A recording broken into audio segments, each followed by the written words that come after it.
On a king-size bed on Glenwood Street in Inkster lay $853,000, all acquired within the last months. $147,000 to go to reach the goal of $1 million for the quarter. Marcus said to himself, that's only $73,500 per month by October. The money is not stolen, not drug money, nor prostitution profit. All legal, tax-free cash. Marcus Rhodes, aka Goose, smiled and returned the 85 stacks of cash to the safe hidden in the wall. After the monthly count was done, Goose took the journal and threw it into the wood-burning fireplace. He turned on his stereo and tuned it to the local R&B station. Treat Her Like a Lady by The Temptations was playing. Goose grabbed his phone and proceeded to call Nala. Nala was the leader of the Feathers. She kept the organization running. The Feathers were a diverse group of women. Black, white, Latina, Asian. Hell, they even had a woman from Beirut in the Feathers. On the third ring, Nala answered. Hey Goose, baby, we made a killing this week. It was a beautiful Sunday afternoon, and talking to Nala made it even better. Did everyone get through it safe and compensated? Goose asked. Of course, baby, Nala said. Did they have a good time? He followed. Of course, baby, she shot back with that cute, sexy tone he liked. So, what do you want me to do? Nala asked. Whatever you want, Goose answered. Well, I just got out of the shower, so it would be nice if you came over to pick up the money. Okay, I'll be there in 47 minutes. Goose, you be killing me with that number fetish. Why can't you just say, I'll be there in about an hour like a normal human, she said, laughing. Because it's going to take me 47 minutes, he said in a stern, joking voice, then hung up. Walking out the front door, Goose stopped and took a look at himself in the full-length mirror. He wore black Rockport boots, black khaki pants, a royal blue and black polo shirt, and a solid black fitted cap. Looking good, feeling good, and clean, he rubbed his goatee and headed out. In the driveway waited a silver Lexus truck. It sat on 20-inch Diablo Gianna rims. The high-quality polish was blinding in the sunlight. The center caps were black, matching the all-black leather interior. The interior trim, where there is usually wood grain, was silver, perfectly matching the exterior. When the engine started, the radio came alive, playing music by an independent Inkster artist through the Bose system. Heading north on Inkster Road, he arrived at the neighborhood strip mall, Cherry Hill Plaza. There, he went to the beauty supply shop and purchased 21 $300 gift cards, then dropped off $2,500 and a list of names at the hair and nail shop. After leaving the plaza, he went across the street to Metro Liquor Store to get a few refreshments and a pack of cigarillos, then headed straight to Nala's house. Upon reaching Colgate Street, Goose glanced at the time. 44 minutes had passed. 3 minutes later, he was pulling into Nala's driveway. The door was open because she was expecting him. He entered the house and yelled, "Nala, it's me." From the back room, she responded, "Just a minute." He sat on the couch, cracked open a cold brew, and started rolling a blunt. Flipping through the channels on the 75-inch flat screen, he saw Nala appear from the hallway, looking like an angel. She wore dark blue fitted jeans, black knee-high riding boots, a white collar blouse, and a black sweater. Nala was 5 feet 7 inches and weighed 145 pounds. Her body looked as if it had been chiseled out of marble. She had a coffee with cream complexion and jet black, shoulder-length, flat-ironed hair with bangs. She resembled an Egyptian goddess. "Here's the take for the week," she said, tossing him a manila envelope. Inside was $60,000. He removed $30,000 and instructed her to divide the rest among whoever worked that week. He also gave her the items he picked up from the plaza to distribute to the team. Nala was Goose's right hand. She was respected and loved by all of the Feathers. She called the shots like a true underboss should. What she said and decided was as solid as if it had come from Goose himself. Their purpose was simple: get money. The operation was a pure masterpiece and 100% legal. 7 stunning women at a time would be brought together at a function where there would be financially secure men and women. They would enter the event as a group, so they would stand out. They would have their own funds and not pay attention to anyone but each other when approached. Dressed to impress, and taking care of their own outing made men and women want to get to know them better. They had jewelry that lit up the room, fragrances that sweetened the air, bodies that would turn any head, faces that didn't require makeup, and money, both paper and plastic. Just the sight of the group would make a person hear a choir following behind the group, and the sun's rays glowed all around them. After reaching the desired level of interest, it was time to get to work. During normal conversation with the potential clients, the Feathers made sure to offer their number before the other person did. The Feathers' phones were supplied by Goose and were used for the sole purpose of talking to the clients. Once the client called the number they had received, the Feather would talk to them as if they were the only other person on the planet. They gave undivided attention and soothing, humble responses. When an offer was presented to get together, they would accept and show the client a fabulous time. Everybody qualified as a client. Skinny, ugly, fat, good-looking, career holders, hustlers, even people putting on a front. Why were they all qualified? Because money doesn't discriminate. Neither did Goose's Feathers. After a couple of good times and deep personal conversations, the Feather would present the client with a reason for needing some money. Any reason they wanted to come up with was perfectly fine. In fact, the more creative the reason, the more they earned as a result. "We're going to need 2 packs this weekend," Nala said to Goose. "You're right. There are 3 big functions going on downtown Detroit full of potential clients," Goose replied. "Just think, Goose. We've been doing this for 9 years, and every month we've made our quota. I have saved $6.5 million that I haven't touched, so I know you've got to be sitting on $9 million. We're only 28 years old. This should be our final run.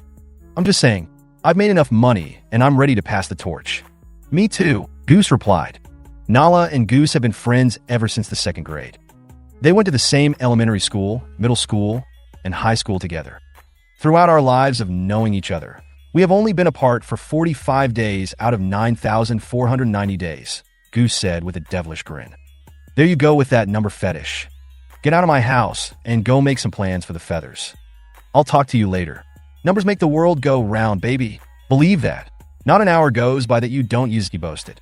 Goose hopped back in the car and immediately started making calls as he drove off. Nala did the same. Taking Inkster Road to Carlisle Street, Goose stopped at the Stardust Lounge to partake in the Soul Food Sunday special. Inside, he saw a few neighborhood regulars and some new faces as well. After getting his order, dapping up the people he knew, and kicking the breeze with the patrons, he left and continued to make calls. The calls were to various establishments to see what events were being held there and when, and also to the Feathers who he figured had the right mindset for the particular venue.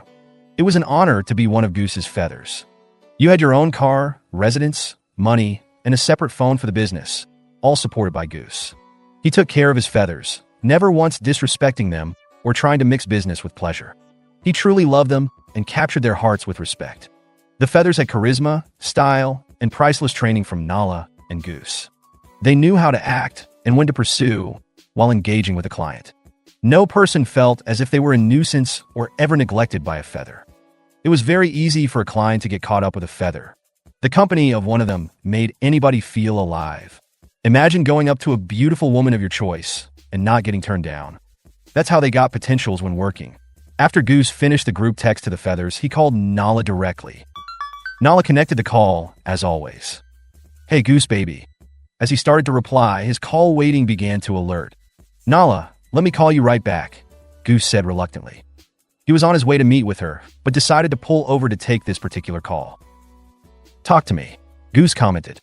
"What's good for the goose is good for the gander," a commanding female voice came back. "Now, who might this be?" Goose asked. "I'll give you a hint. It's a nectar, flavor, fragrance, or cobbler." "Peaches," Goose acknowledged in a questioning and uneasy, surprised tone. "So, how are your Feathers that flock together? Are they still getting bread?" she snarled out. Peaches was a very well-known power figure. She was the only female pimp in the whole area, and she was one bitch that nobody ever thought about crossing. She didn't only pimp women, but ran a gigolo service also. Peaches was plugged into all of the illegal activity around. She did what she wanted, when she wanted, wherever she wanted, without a problem. Except when it came to Goose. "What do you want this time, Peaches?" Goose blurted out. "How did you get this number?" "You know I have my ways. There is nothing I can't get," Peaches said with authority. "Are you mad that I still got Bria?" Bria was an ex-Feather who was seduced and brainwashed by Peaches to turn toward prostitution. Goose taught the Feathers that they did not have to degrade themselves to get money, but Bria was naive and selfish. She wanted all the clients for herself. Peaches convinced Bria that selling her precious body would get her more, but in reality, she only got tossed around. "Can I buy a couple of Feathers from you?" "Bria has forgotten her training from your game. She's not enough anymore. Peaches asked with confidence. I heard your feathers are looking better than ever nowadays. Goose interrupted her. Let me tell you something, Peaches. You must be out your goddamn mind to even ask me some stupid shit like that. The only reason Bria ended up with your filthy organization is she trusted and feared you. If it was up to me, she would still be doing just as good as all the other beautiful feathers in our nest, Goose yelled. Nigga, Peaches cut him off with energy. You fucking the game up with that philosophy you've been pulling off for this long, Peaches uttered. If you're going to pimp, then pimp. Don't just protect and invest. Protect and invest moving pussy. My main question is, how do you get them to share the money between all of y'all without confrontation or fearing you? She said. Let me ask you, Peaches, do you fear me? Do you trust me? Do you respect me? First of all, I don't fear anybody. Yes, I trust and respect you. Okay, let's do some business together. Can you invest $15,000 today with a guaranteed 65% profit return in 2 weeks, Goose implied. Now you're talking my language. Where and when do you want to meet? Peaches said in excitement. Are you ready to take on another task along with what you already got going on? Goose expressed. Anything that includes money, power, and respect. I'm with it, Peaches thundered. I'm on my way to bring you the money now. Do you want to meet at the Secretary of State on Michigan Avenue? Goose smirked in victory and said, That's how I keep the feathers together without instilling fear amongst us. Trust goes a long way, he bragged. Don't play with me, Goose. I can have you dead before I hang up. You think you're so smooth, but remember, nigga, you and them bitches ain't untouchable. Look, Peaches, this is our last year. We all have our golden goose eggs stacked up. So do me a favor and go bark up somebody else's tree. We ain't studying you. Peaches took a very long, hard sigh and hung up on Goose. The nerve of this motherfucker to make an example out of me with my own question, Peaches thought out loud, then walked smiling over to her black leather couch and smacked Bria, who was watching TV at the time. Why did you? Another smack blazed across Bria's face before she could finish the sentence. Don't question my authority, Peaches violently sputtered. I'm pissed off at Goose, and your dumbass is here with me. You are the only thing I have to get close to him. You stupid bitch. You had it good with his organization. Why do you work for me? Because you told me, Bria swallowed in nervousness, you would have my mother's back broken with a sledgehammer and cut my son's right arm off. Plus, you promised me that I would come up like Goose couldn't do it, Bria responded. So that's the reason you are here? Do you want to be here? Peaches voiced. Bria hesitantly spoke. No. The reason I'm here is because I'm scared. Peaches fell silent for a moment. Those words cut through her like a knife in water. She was so jealous that Goose got love, and she didn't. Peaches took a deep breath and shook it off. She then looked at Bria and smacked her again. Get dressed, bitch. We got work to do. Saturday rolled around like Goodyear tires. The groups had their assignments and were on their way out. One group went east, and the other went west. In Detroit, there was an after-party for the Jay-Z, Usher, Rick Ross, Keisha Cole, Nicki Minaj, and Lil Wayne concert. The after-party was held at the Renaissance Center. It was $75 to enter, $150 for a table, and $300 for VIP access. Each of the 7 women paid the cover charge to enter. They stood by the bar in a pack as usual, ordering drinks, talking cash shit, and being the eye candy of all who looked at them. Within 17 minutes of their arrival, they were all asked to follow 3 huge security guards to the VIP section. We don't have VIP passes, Jasmine said, already knowing that the bait was taken. You will receive those at the top of the stairs. Just come with me, the guard replied. Upon reaching the VIP area, there was nothing but the sound, smell, sight, feel, and taste of money. All 5 senses were brought to life in the exciting atmosphere. Sure enough, the feathers did what they do best. They all went right to work. They each ordered 2 bottles of Cristal champagne. 14 bottles of bubbly and 14 buckets with ice and 28 glasses were delivered to their tables. 4 paid cash with a tip and 3 paid with plastic. They were on point. Everybody in VIP was focusing on that table like it was an after-party of its own. But when they started passing out the glasses of bubbly to whomever wanted it, the curiosity turned into interest as always. Needless to say, the money-getters were paying very close attention to the feathers. Some of the men were so impressed they had to try to do something just to feel relevant. Let me reimburse you for one of those bottles, sweetheart, a gentleman said to Carmen, a cinnamon-complexioned feather with a baby doll face. Another did the same for Sydney as she sat back with her slanted Asian eyes. Others just bought more bottles to keep the liquid flowing. The guests in VIP nearly went through the roof when Jay and Usher tried to kill everybody's action with their fame and monetary status, but were shot down by each and every one of the Feathers. They weren't impressed. The Feathers paid more attention to potential clients and made them feel important. The Feathers made Jay and Usher feel like they needed their attention. Goose's Feathers weren't just good. They were damn good. They commanded respect and took attention. They did it so well that Nicki, Keisha, and Rihanna came to join them at their tables. Between Goose's 7 and the industry's 3, the 10 of them ran not only VIP, but the whole club. There were people not even planning on attending the VIP section, but changed their minds when the word spread around about the adrenaline rush. With the VIP sewn up, they decided to stroll the main floor since they were only down there for 17 minutes. As they stood to leave from upstairs, people in VIP did the same to walk around with them. Even without asking for a chaperone, 5 security guards escorted them around the main floor as if they were celebrities or needed Secret Service protection. While downstairs, the Feathers mingled, danced, talked, and drank with the crowd of people that surrounded them. Everywhere they went, it seemed like the party followed. The club was full of social energy. The lights glimmered, the music boomed, the bar staff stayed busy, and everybody had a good vibe about themselves. There was a photographer there offering the guests moments to remember pictures. The backdrop was breathtaking. Diamonds raining down on a pearl-white Lamborghini Bugatti, driving on a yellow brick road, with $100 bills flying out the windows. The Feathers stepped up, posing like models, and took 14 pictures. Those 14 pictures turned into 50 from all the people asking to take glamour shots with them. All in all, the night was a success for the women. When leaving the center, they walked out with an entourage behind them. Waiting on the curb and exchanging the last few numbers for the night, a stretch Mercedes limo pulled up. The chauffeur parked, came to the back, and opened the doors. The Feathers entered while waving at the crowd, then rode off into the downtown traffic. "Damn, ladies, tonight was off the hook," Charmaine said. "We should all be well in the black next week." "I saw the way Usher was all on you, bitch," Carmen replied. "It was like nobody else was there," Sydney added. They all slapped hands, laughed with enjoyment, and continued to talk about the rest of their night at work. Sunday morning, like every other Sunday, Nala's phone rang and rang with check-ins from the Feathers who went to their assignments the night before. The calls were to let Nala know they all made it safely and to report on the time they had. Nala checked off the last name on the list of Feathers who called. She then sent Goose a text that always said, "For show." Goose read the text and nodded his head. He then sent a group text to all the Feathers that said, "I love you all, be safe, careful, and do you." Amber was at home cooking breakfast for her daughter and husband. Amber was a white Feather who was 5 feet 9 inches, slim, with a firm frame and a 34C chest. Her hair was sandy brown with blonde highlights. She was looked at as a model every time she was out. "How was your night, babe?" Amber's husband Kevin asked while he read her text from Goose. "Oh, it was a lot of fun and successful as always," Amber replied. Kevin knew the whole situation that his wife was involved in and did not mind one bit.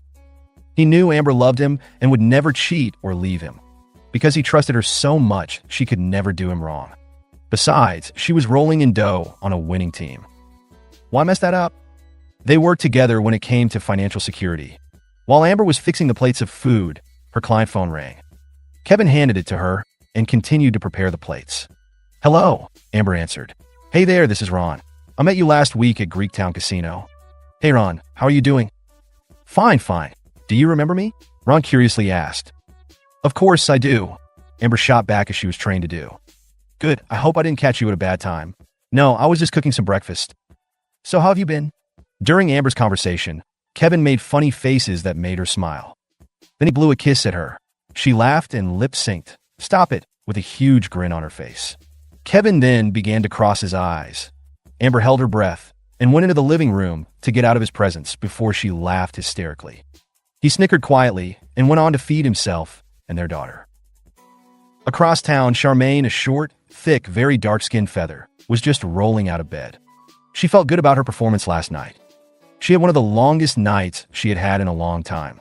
On her way home from spending time with a client, she received a call from another named James. He wanted her to go have a late-night bite to eat with him. The only thing open at that time was Denny's. Since she was up, out, and hungry, she decided to meet with James and put in some extra work for the organization. During the meal, James asked Charmaine, "Do you need any money for something?" Her first reply was no, but he insisted on giving it to her. She smiled. James loved her pearly white teeth that stood out through her beautiful smile. He reached in his jacket pocket and pulled out an envelope and handed it to her. It was thick. It felt like a 12-page letter. She immediately put the package in her Coach clutch purse without opening it. Charmaine showed excitement and gratitude as she continued to make James feel like there was no other man that existed on the planet. They finished eating but sat there and talked for another 2 hours in their own world. James then excused himself to retire for the evening. He walked her to her car and opened the door. Charmaine asked for a hug and gave him a kiss on the cheek. James rubbed her back and kissed her on the forehead. He watched her drive off, then went to his car and drove away happy. Full and relaxed, Charmaine made it home. She took off her clothes and slipped into a long t-shirt. After she climbed into the memory foam bed, she grabbed her purse and pulled out the envelope. Inside was all $100 bills that totaled $2,700. She called James to thank him and to make sure he made it home safely. She put the money away with the rest of her portion of the Feathers week's take and dozed off to sleep. $75,000 this weekend, Nala said as she passed Goose the manila envelope. Wow, the Feathers went hard, replied Goose. Yup. Everybody was grinding. They never ceased to amaze me. Goose counted out $25,000 and gave the rest back to Nala. Goose, that's not half, Nala said with interest. Just spread the rest among them. They deserve it, he proudly said. Wow, and you're going to still pay all their bills too, ain't you? Nala uttered with an impressed smile on her face. No wonder everybody loves the Goose. He looked at her and smirked. Well, not everybody, Goose mumbled. What do you mean? Why do you sound like that? She asked with concern in her voice. Well, Nala, I got a call from Peaches. Peaches? Nala repeated with disgust. How did she get your... Oh, yeah. Bria. Yep. Bria. You still care about her well-being, don't you? Goose dropped his head in sorrow. What did Peaches want? Goose gazed at Nala and said, she wanted me to sell her some feathers. Nala frowned and shouted, let me get at that heifer. You wouldn't let me beat her ass in high school because you believed in our education. We're not there anymore now. Please. Nala, you know we don't get down like that. We're about keeping money flowing for the Feathers. We don't beef until it comes to it. We don't initiate it. But Goose, she's been a thorn in our side for a while. She ain't worth you putting your hands on her. I'll make a deal with you. Let me come up with a plan to keep her out of our business. Then, and only then, you can squash it whatever way you want. Now that's what I'm talking about, baby, Nala said eagerly. Goose proceeded, but for now, I need you to call all the Feathers and give them a heads up. Tell them to use good judgment and stay alert. Tell them all to go shopping together on me. That would look good for new clients. I put $2,000 on each of their prepaid Visa cards. Remind them we have a very important weekend coming up, so be ready in all aspects. Okay, Goose. You be careful also, because we don't know what this hag is up to. Goose left Nala's house and went straight to the Golden Egg Nest to put up the earnings. After securing the funds, he had some errands to run and wanted some company while he did so. Ring, ring. Hey, came the voice of pure ecstasy from the other end. Hey, Tasha. What's going on, Marcus? Nothing. I just got to make some runs and wanted to know if you would ride with me. I can be there in 32 minutes, if that's enough time for you, Goose expressed while nasal laughing. Yes, boo. I was just finishing up my hair. Tasha was Goose's squeeze. He always had beautiful women involved in his life, but Tasha was a piece of work. Her father was Italian, and her mother was black. Fine. Couldn't even describe this quarter piece. She was so gorgeous that she tried to stay in the house to avoid constantly being hit on by every man she passed by. Her hair was jet black, long, and silky. Her skin was the color of peanut butter and as smooth as a mirror. Her breasts stood at attention. Her waist and hips put a Coke bottle body to shame. Her thighs looked as if she ran track and danced. Her ass was round and shaped to perfection. She was a thoroughbred in the game. Today, she wore black stretch pants, ankle-high Prada boots, and a white turtleneck knitted shirt. Goose was on Southfield Freeway, approaching 10 Mile Road. Tasha called and said, I'm putting on my lip gloss. I'll be ready when you get here. Goose pulled into the circular driveway. And before he stopped the car, Tasha was on her way out the door. Oh, my God, was all he could think. Tasha hopped in the car and laid a soft, wet kiss on his lips. Tasha loved Goose. No man ever treated her like he did. Even though she knew she was beautiful, as he always told her, he never made her feel like a showpiece. She really hated men for thinking she was their trophy. Goose never did that. As they rode down 13-mile road toward Royal Oak, they conversed while listening to jazz music. "So, where are we going, Goose?"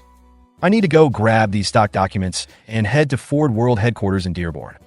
Then downtown Detroit to the Coleman Young building for 2 signatures." With anticipation in her voice, she whispered, "Then where?" Goose felt obligated to show his appreciation for her keeping him company. "Well, that's up to you. We'll be downtown with unlimited things to do, so the choice is yours." Tasha sighed. "Every time we're together, it's what I want. What do you want to do this time?" Goose looked out the window and said, "I just want you to be happy." "No, Goose, not this time." "What do you want to do?" Goose shook his head and rubbed his goatee. "Okay, Tasha, you win. I want to go shopping and get us another full set of clothes from head to toe. Check into a room at the Athenaeum, order some room service, make love, and fall asleep.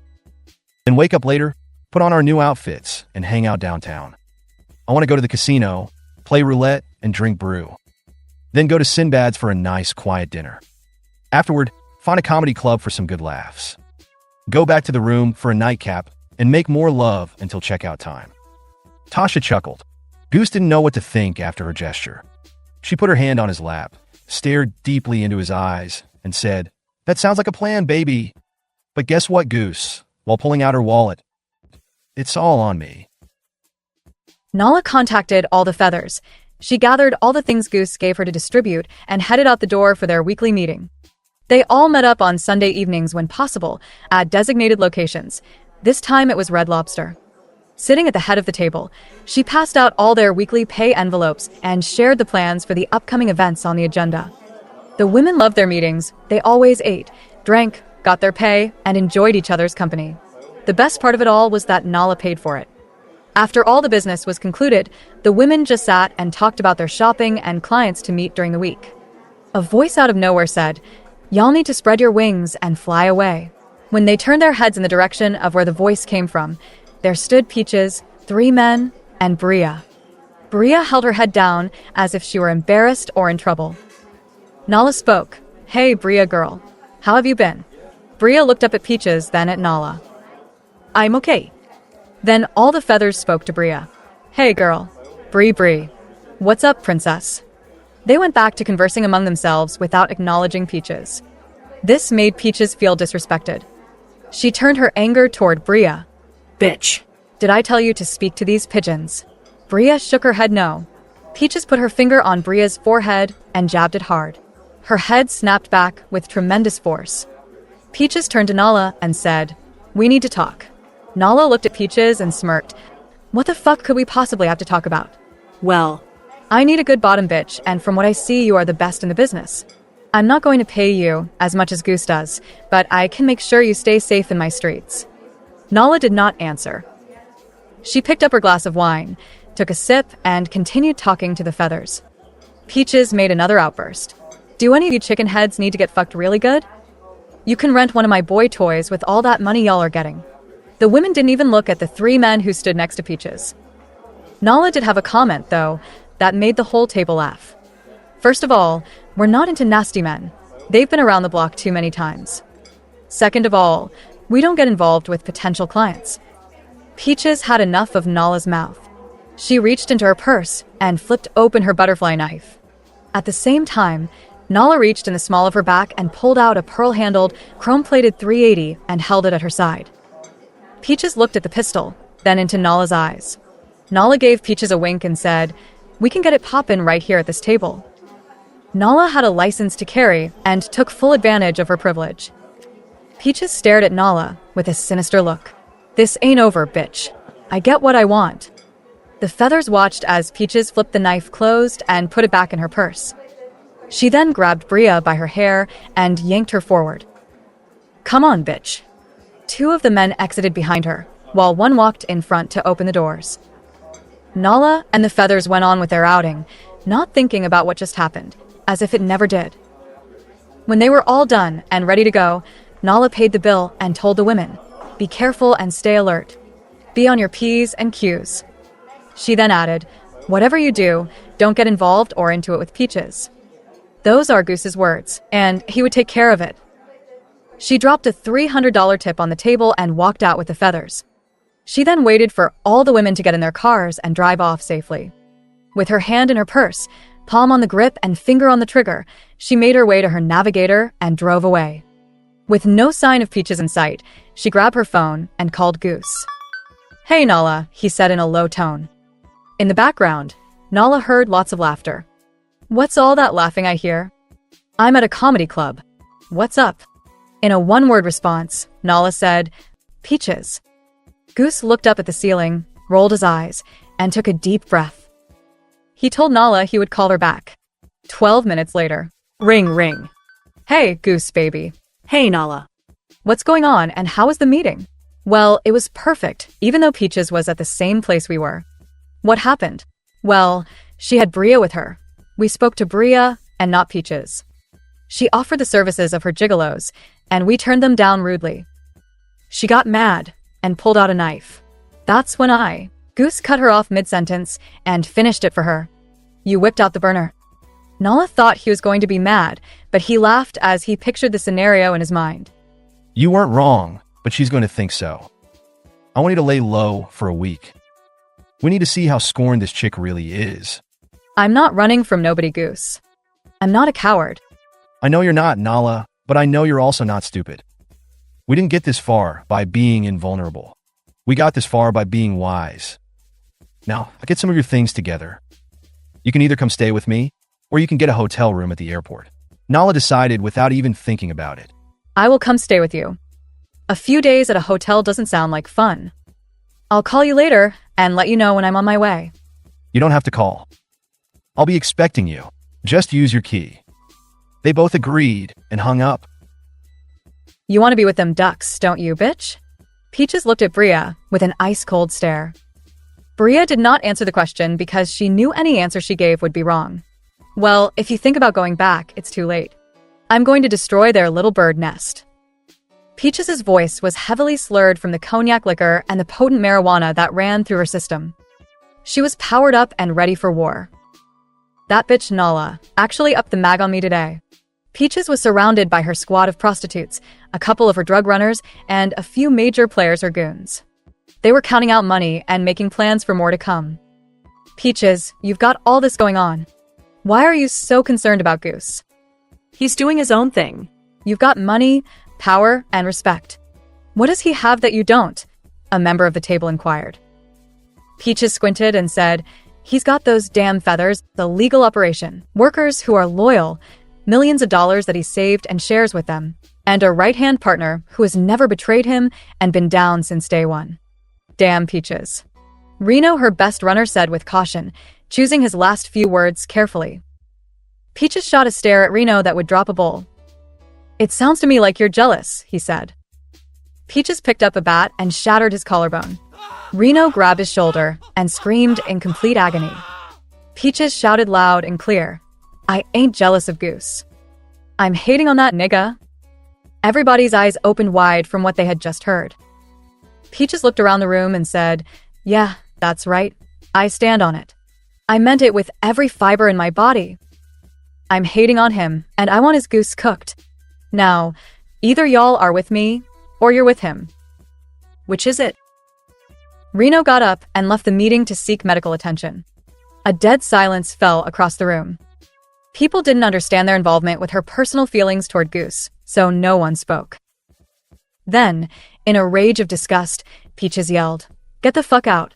Everyone who didn't live there left.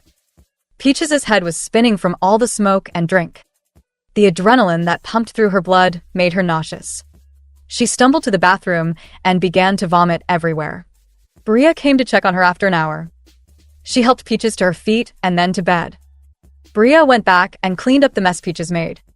She then went into the living room to finish cleaning up from the meeting. After she was done, Bria laid on the couch in the fetal position, curled up next to a pillow, and started crying. "How did I get myself into this? I miss the feathers, and I'm so unhappy. What can I do to get away?" Bria started to reminisce about her days as a feather and how good they were together. Now she was turning tricks and didn't have anything to show for it. She remembers the day Peaches got in her head like it was yesterday. Bria was at Nordstrom, picking out an outfit to wear on one of their nights out. She chose all black for the evening. Black fitted slacks, a black backless blouse, and black 4-inch heels. While walking through the mall, she was stopped by several men, and like the Feathers training, everybody is a potential client. During that time, Bria was Goose's ace in the hole, and all the Feathers loved her. She had cinnamon complexion skin, short dark brown hair, and perfect hazel eyes. She had a body that any woman would envy and a walk that exuded class and maturity. She was captivating. On her way out of the shopping center, Bria was stopped by a woman with the confidence and swagger of an NFL player in a neighborhood Coney Island. Peaches approached Bria with finesse and grace. "What's up, little mama? Do you want to make a life for yourself?" Bria was already doing that, but she was intrigued by the offer and what she saw. Peaches wasn't alone. She had 2 male escorts and 1 female worker with her. As Bria and Peaches walked and talked, one male and the female walked behind them, while the other male walked in front. "So, baby girl, what do you do for a living?" Peaches asked. Bria smiled and said, "I work at a daycare center 3 days a week." Peaches looked Bria up and down. "You can't be that well-maintained from working at a daycare. So, I'll ask you again, what do you do for a living? What's your hustle?" Bria saw Peaches' diamonds glisten and noticed her crew looked well off too. Bria thought for a minute and replied, "I date." That's what Goose told them to say. Peaches was confused for a second, then asked, "Are you some kind of an escort or call girl?" Bria simply said, "No, I just ate." Peaches wanted to know more, so she invited Bria to get a bite to eat and continue their conversation. Bria, thinking she might gain a new client, accepted. They all sat down in the food court, and Peaches got straight to the point. "So, explain this dating you do. 'Cause, girl, you look like $1,000,000. Bria felt comfortable and gave elaborate details about the Feathers, breaking the number 1 rule A cardinal sin. She revealed names, past and upcoming event plans, and the inner workings of their finances. She was completely off her guard. When Bria mentioned Goose, Peaches perked up. She knew Goose from high school, but hadn't known what he'd been doing for the past 5 years. From that moment on, she vowed to take over his operation. Over the next 3 months, Peaches stayed close to Bria, persuading her to betray Goose. She wined and dined her, gave her money, and bought her things. Bria thought she had just found another client, but in reality, she was being brainwashed. Peaches put on a false front and waited for the right moment to spring her trap. She wanted Bria to give up everything she had and move into the mansion with her crew. She told Bria to save all the money she earned, and Peaches would take care of everything. Bria was not promiscuous. She only slept with men she was in relationships with. Peaches had to change that. Her plan was to have men cycle through Bria's life over the next 34 months. She hid the fact that these men were just paying for sex. By the time Bria realized what was happening, it was too late. She was being pimped and had fallen into that life. The next morning, Peaches woke up hungover and pissed. The first thing she thought of was that Goose was the man and Nala was his partner. The Feathers were doing better than all of her squad. "I'm the boss, bitch," Peaches ranted. "Bria, get ready to go. Ho, we got people's lives to ruin." Bria got herself together and waited for further instructions. Peaches and Bria went outside and waited for the chauffeur to bring the cream-colored Escalade to pick them up. Peaches and Bria rode in the back seat with one of her gigolos, while a goon rode shotgun. Peaches leaned over to Bria, flicked open her switchblade, and in a stern voice said, "Where the fuck does Nala live?" Bria choked up. She did not want to give up that information, but she also didn't want to get stabbed. She took a deep breath and swallowed in fear of betrayal and pain. She opened her mouth and said, "But Peaches." Whack. Before she could express her opinion, Peaches punched her in the mouth. Her lips swole and throbbed hard. She immediately held her mouth and began to cry. Peaches did not ask again. She just slapped her across the uncovered portion of her face. Bria gave in and told Peaches what she wanted to know before things got worse. "Take Inkster Road to Colgate and make a right." She stroked the back of Bria's head and said, "Good girl, little mama." She then nodded to the driver to head that way. Bria felt horrible. She just signed Nala's death certificate. She just sat there with her head down with blood leaking from her mouth. Peaches gave the plan to the men in the front seats. "We're just going to ride by and Bria is going to point out the house. We will come back later and tighten this bitch up." Bria thought to herself, I'll just point out another house instead of Nala's. Then reality hit her. Some innocent bystander was going to suffer for nothing. She was so confused and scared on what to do. But it was too late for that. She fucked up the day she met Peaches. Goose sat in his favorite recliner and flipped through the documents he attended to from the day before. He dazed off from his papers and started thinking about what he was going to have to do with Peaches. He knew she wasn't going to let these last 4 months he had planned just go by. Peaches was a cobra on the hunt for prey. She would strike quickly, harshly, and soon. He figured he had to be prepared before a solution was reached. Hurting or killing her was not an option. Neither was giving her what she wanted. Cutting their run short was non-negotiable, and talking to her was senseless. What can I do? He said to himself. Goose paced back and forth through the house looking for an answer. He smoked the half of a blunt left over in the ashtray and sipped on his brew, getting frustrated over the fact that during the whole operation, nothing ever went wrong until now. He pondered long and hard. Then, out of nowhere, it hit him like a ton of bricks. It was simple. Get Peach's mind off of me, he said out loud to himself. Give her something else to think about. He finally had the perfect plan. He grabbed his phone and called his road dog, Anthony. Ant was a hustler from another section and had plenty of dedicated workers. He didn't mind helping out anybody, especially his boy Goose. Back in the day, Goose went to bat for Ant when he was down and out. Ant owed $23,000 that he got robbed of on his way to settle the debt. He did not want to report that he got robbed because it sounded like a lie. Goose gave Ant $25,000 to cover the mishap. After Ant took care of the payment on time, he got his next package like nothing ever happened to him. Goose told Ant, let's go get that money back from the niggas that jacked you. They rode around, found the crew, laid low, and watched. Let's put in some work. Goose parked 13 houses down from the spot. He reached in the back seat and grabbed a duffel bag full of supplies and gear. Inside were ski masks, gloves, vests, and weapons. He gave Ant the P90 Ruger and a .44 caliber hand cannon. He himself took out 2 50 caliber Desert Eagles and 2 flashbang grenades. Goose crept up 5 houses from the spot. They walked up the driveway of the house next door, into the backyard, rolled down the masks, and hopped the fence. They stood at the back door of the spot. They knew the occupants were in the kitchen because they saw them through the window. Goose silently counted down, 3, 2, 1, and kicked the door in. He threw both flashbang grenades in. Boom, boom. The flashbangs went off with a force that shattered glass and brightness comparable to looking directly at the sun. Chaos was all that was heard from inside the home. Then bang, bang, bang, bang, bang, bang, bang, bang. Ant stormed in, laying down suppressive cover fire. Goose came up from the rear, bang, bang, bang, bang. The victims were on the floor, bleeding badly. None were dead, but none could walk. Their knees, thighs, and chins were full of holes. They were moaning and pleading for their lives to the masked man. Goose went over to one of them and kicked him in the chest. Ant went to another and put the .45 in his mouth. They both looked at the third person on the floor and said, "Give it up." He pointed to the cabinet under the sink. There was a backpack full of money and product. Goose snatched up the bag, took what was on the table, and left out the door. They hopped the fence, made it back to the car, and drove away casually. When they reached Ant's house, Goose pulled into the driveway and told him, "I'll talk to you later." "Are you coming in to split this shit?" Ant said.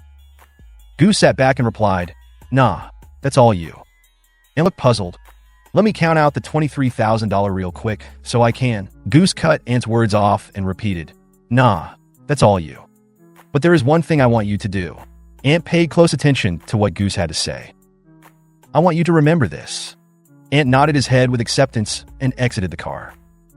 He turned around and told Goose, "Thanks, my ninja. Anytime you need me, just call, and I'm there." Goose said, "Word is bond," and drove off. Ant got in the house and recapped the whole thing and what Goose actually did for him. Goose paid my $23,000 debt for another kilo and assisted me in re-robbing the assailants who put me in debt. He let me keep the $44,000 and 1.5 kilos of yokum. Ant came up that quickly, thanks to Goose, who only asked in return to just remember. "I got those in different area codes" was the ringtone for Ant's phone. He answered in a calm, in-charge voice. "You may speak." "What up, Ant?"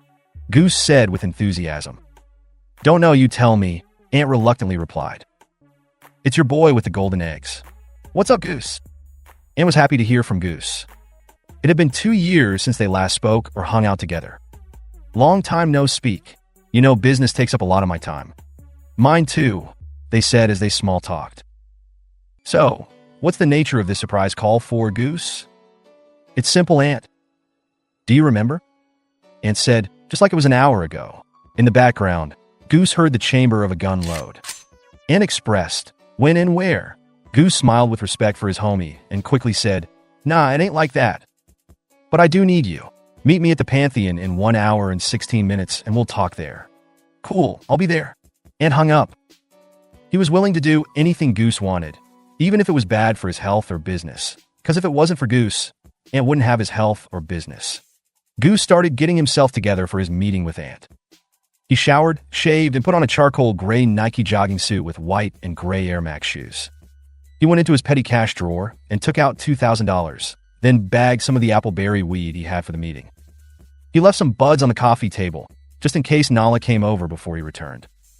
He jumped in his ride and cruised at a relaxing speed to the Pantheon. On his way, he thought of exactly what he should say, then thought about what Anne might come up with.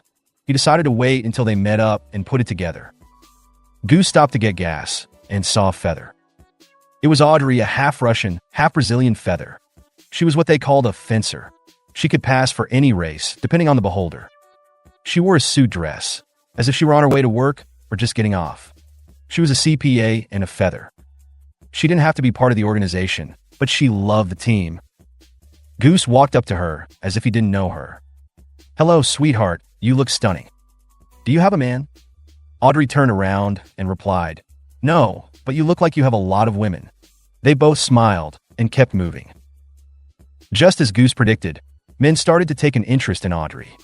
Once she said she had no man, potential clients came from everywhere. Goose paid for his gas, hopped in the car, and drove off. He called Audrey as soon as he left the gas station.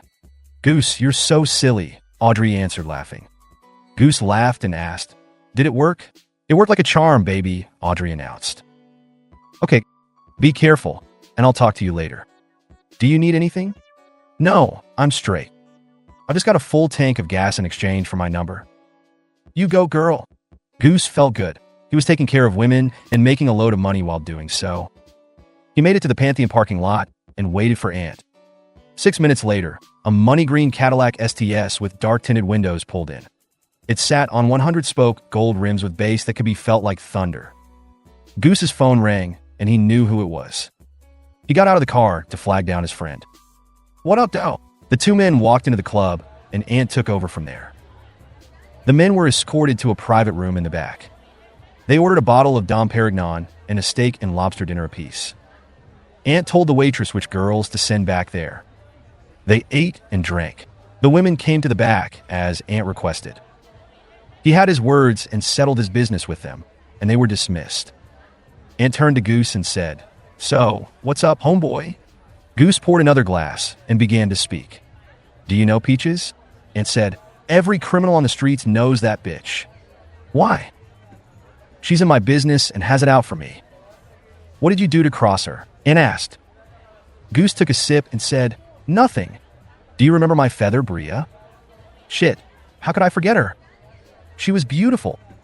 Well, Peaches manipulated her to jump ship and join her squad. Your bitch chose her. She wasn't my bitch, man. Goose didn't like that. My bad, Aunt said. You know I'm used to the pimp rules and terms. I keep forgetting you ain't a pimp. Nah, I'm not. Anyway, Peaches wants me to sell her more of my feathers. I told her that wasn't happening, and now she has a vendetta against me and the ladies. So, what you're saying is she's becoming a problem. Kind of, and I'm not going to let it get out of hand. Do you want to pop her? Aunt asked. Nah, dog, Goose said, laughing. I'm not going to shoot that witch. I'm going to let Nala do it. She won't feel bad. Aunt expressed, no, she wouldn't. They laughed. But it ain't going down like that. Well, what the fuck do you want me to do? Aunt said in confusion.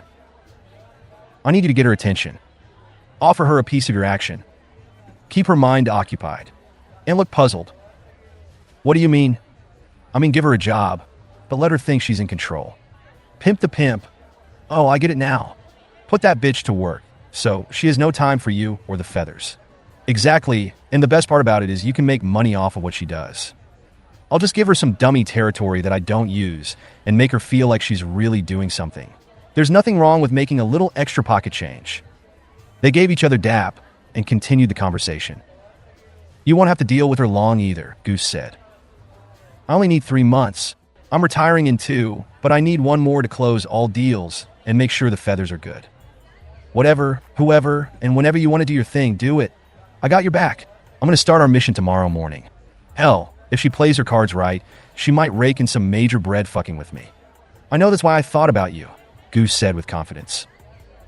Damn, Goose, this bitch is giving you grief, and you're still giving her a chance to live and make money. She just doesn't know how lucky she is. I'll take care of everything for you. But for now, let's bless these hoes with our presence. Aunt picked up the intercom phone and told the waitress to bring another bottle of champagne and send 6 girls to the back. Nala finished her day and was securing her last few things around the house before she left to go stay with Goose. She had her clothes, hygiene products, and feminine products all packed. She grabbed the bag and headed out the door to load the car. A couple of houses down sat a black Lincoln Continental with the headlights off and the engine running. It was Peaches and 3 of her henchmen. One rode in the front seat with a 12-gauge sawed-off Mossberg shotgun. The other sat next to Peaches and cocked a 9mm Glock that had an extended 30-round magazine. They looked on as Nala loaded the car with her belongings and started to head back in the house. Nala was a pure gangster. She never made moves without checking her surroundings or packing heat. She went in the house and sensed something was not right. She had never seen that car before. Besides that, it was parked in front of the neighbor's house, and they had been out of town for 2 days. It could be nothing, she thought, but better safe than sorry. She got her purse, switched off the lights, locked up, and left out the side door this time. As she walked down the driveway, she heard the engine of the Lincoln rev up and roar toward her. Boom, boom, boom went the 12-gauge. Nala dove onto the pavement between the porch and her truck. Pop, pop, ping, crack, pop with the 9mm. Bullets ricocheted off the truck, house, and porch. Nala inhaled a deep breath and raised up, double-fisted, clutching 2 pistols full of hollow points, and let them rip. In one hand, she had a .40 caliber Smith & Wesson, and in the other hand was her trusty .380. Squeezing off round after round, she returned fire like a Vietnam as the car came closer to passing. Nala ran in the direction of the vehicle, busting both pistols at the same time. She managed to catch the front seat passenger in the chest and throat. He dropped the shotgun out the window and hunched over the door. She was still sending a flurry of lead at the car when she felt a hard thud on her right shoulder. The 9mm gunman hit its target. The impact of the bullet sent her body into a spin. She dropped her .380, but still managed to get one last shot off with the .40 caliber in her left hand as she spun. The bullet found its mark, hitting the backseat shooter in the side of the head. Blood and brain matter splattered all over Peaches. The driver put the gas pedal to the floor and sped away. He looked in the rearview mirror and saw Peaches slumped over, covered with the aftermath. "Are you all right?" he screamed at the top of his lungs. "Yeah, I'm okay. Just drive. We gotta get the fuck out of here and do something with these bodies," Peaches responded. Nala got up off the ground and let loose the last of her .40 caliber at the back of the Lincoln. "Yeah, bitch. Get some. Run, motherfuckers. Run," she screamed as loud as she could. She picked up the .380 and hopped in her truck. Driving up Inkster Road to Goose's house, she began to cry. They weren't tears of sorrow, pain, or fear. They were tears of anger. "Fuck what Goose says. I'm killing that bitch," she called Goose. "What's up, Nala? Are you on your way?" All he heard was, "Fuck that shit. I swear to God it's on now. I'm not playing no more games. She wants it, so I'm going to take it to her." "What's going on, Nala? Slow down." "That bitch tried to whack me, Goose." "Who?" Nala got frustrated and yelled. "Who the fuck do you think? Where are you now?" Goose said with concern. "I'm on my way to your house. Are you okay?" "No, I'm hit. Call your boy Jay and have him come patch me up." Nala disconnected the call. Goose immediately called Jay and opened the front door. Within 4 minutes, Nala pulled into the driveway like a drunk driver who barely made it home. Goose ran out of the house with an AK-47 to get Nala out of her truck. He saw all the blood and knew she was in bad shape. He threw her over his shoulder and carried her into the house. By the time he placed her on the couch, Jay was running in the door. He told Goose to get some towels and hot water. Goose did what he was instructed. The whole time, Nala was cursing like a sailor. Jay cut her shirt off so he could get to the wound. Goose returned with the towels and hot water.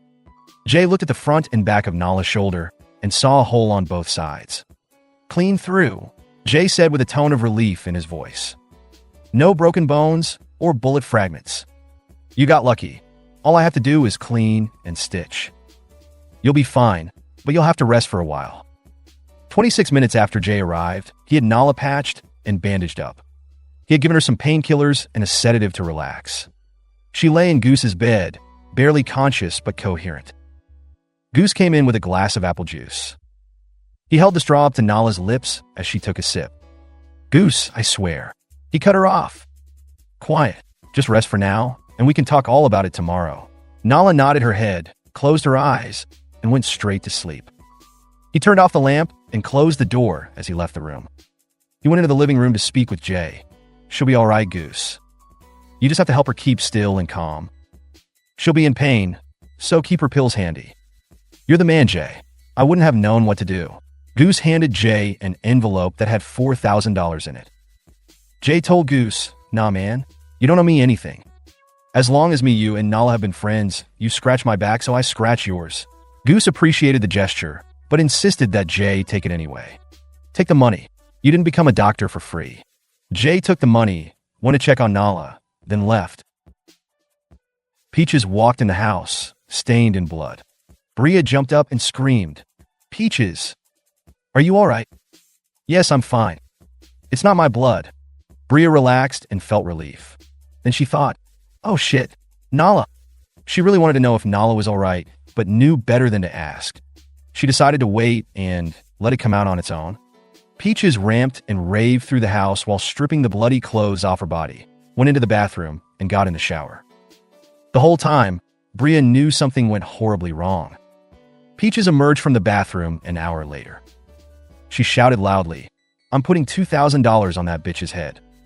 I want everybody to spread the word on the street." When Bria heard those words, she knew Nala was still alive. She sighed in relief, as if she were waiting to exhale. Peaches heard the sigh and saw a smile on Bria's face. Peaches turned her anger toward Bria. "Bitch, you seem awfully happy all of a sudden." She flipped out her blade and slit Bria across her jaw. Bria grabbed her face and gasped. Before she could even realize what just happened, Peaches punched her in the stomach. Bria dropped to her knees. With no remorse, she kicked her in the back of the head. Bria went completely down, lying there unconscious. Peaches spit on her and said, "That's all right. I bet you won't be smiling next time I run into that bitch Nala. 'Cause next time I'm going to kill her myself. And I hope Goose is with her, 'cause I'm going to smoke his ass too. I'm going to ruffle the Goose's feathers." The next morning, Goose was awakened by the sound of running water in the bathroom. He went to the door and said, "Nala, do you need some help?" The door opened, and there stood Nala, washing her face and looking at the stitched injury. She turned to Goose. "Look, I got a battle scar." He smiled at Nala's spirit. He asked her how she felt. "I feel like I got punched by Optimus Prime." They both laughed. "You need to go lay back down and rest. I'll fix us something to eat and bring you your painkillers." Nala finished up in the bathroom and returned to bed. He made them Western omelets, hash browns, English muffins, and orange juice. He brought Nala her purse and some reading material. Even though her arm was in the sling that Jay provided, she insisted on doing things by herself. Goose gave her the chance to try. He didn't want her to think he was babying her. After a few attempts to eat, read, go through her purse, and use the phone, he finally stepped in and started to help. He patiently waited for her to tell him what happened. Eventually, she began to talk about the shootout with Peaches and her goons. She went into the whole elaborate story, piece by piece, then showed emotional anger with revenge in her eyes. She clearly stated that she was going to look for, find, and kill Peaches. Goose said nothing as Nala spoke. He let his partner vent as he listened with open ears. "She ain't gonna get away with this shit. What if she went after one of our feathers and tried to snuff them? I couldn't live with myself if she did that to an innocent person. I protect our women with my life. You and I owe them that, Goose." Without them, we wouldn't have what we got. I still hate the fact that she got to Bria. Bria, Goose said loudly and forcefully. What is it, Goose? Nala asked. You said Bria was with Peaches at Red Lobster, right? Yes, why? How did Peaches know where you live? She couldn't have. Goose didn't let her finish. Nala's heart felt heavy. Her stomach knotted, and she felt a lump in her throat. She just did not want to believe that Bria told Peaches where she lived, but all fingers pointed in that direction. Goose, Nala expressed with anxiety. He cut her off. I know, Nala, I know. Let me make this call to Aunt and put this plan in motion. Before he called, he informed her of the plan he and Aunt had come up with. Instead of getting her mind off of Goose's organization, they had to eliminate her completely. Aunt answered, What up, Goose? I've been waiting for your call. You ready? Well, there's a change in the plan. So what's up? What do you want me to do? It's still basically the same, but we need a different twist. She ain't gonna live the American dream after all. She's going down when she gets comfortable. We're gonna make her, then break her. Aunt got confused and said, Are we going to kill her business or her? Goose fell silent for a moment and whispered, It depends on the outcome. It's either you take her business and she leaves or Nala takes her life. Her destiny is a coin toss on how it goes. No matter what, she's losing one or both. Aunt agreed with Goose and proceeded to gather the information he needed to get close to Peaches. He got her phone number, hangouts, names of workers, and some contact references from Goose. After feeling he had enough insight, he told Goose, I'll call you back later. The two men got off the phone, and Goose went back to attending to Nala. She was his best friend, his confidant, his money-getting partner. He felt bad that he had a hater on his trail, and she got hurt in the process. Goose thought to himself, what if Peaches had succeeded in killing Nala? How could all this happen? He stood in the doorway and watched her rest. He began to reminisce on all the years they had together.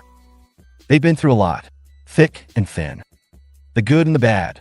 For the first time in his life, he really worried about her. I never thought Nala would be in a dilemma like this. She has always taken care of her problems. Most of the time, she never even told Goose about them. The streets were where he heard it from. He walked into the room, over to the bed, and looked down at Nala while she slept. She was beautiful. Her hair was in a ponytail. She had on no makeup, and the silk sheets hugged the curves of her body. She was truly an angel. Goose leaned over and kissed her on the forehead, the cheek, then the lips. When he kissed her lips, he felt Nala kiss him back. He looked at her eyes, and they were open. Two light brown stars twinkled up at him. He sat on the side of the bed, and they began to kiss passionately. It felt like it was meant to be. All these years of being best friends, and in one moment, that friendship escalated into something they both never expected. After the long, exotic kiss, no words were said. She closed her eyes while Goose rubbed her head.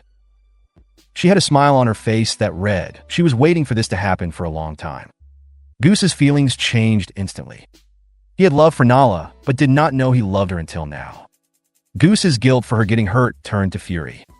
He almost lost the woman that he never knew he was in love with to a simple-minded, hating bitch.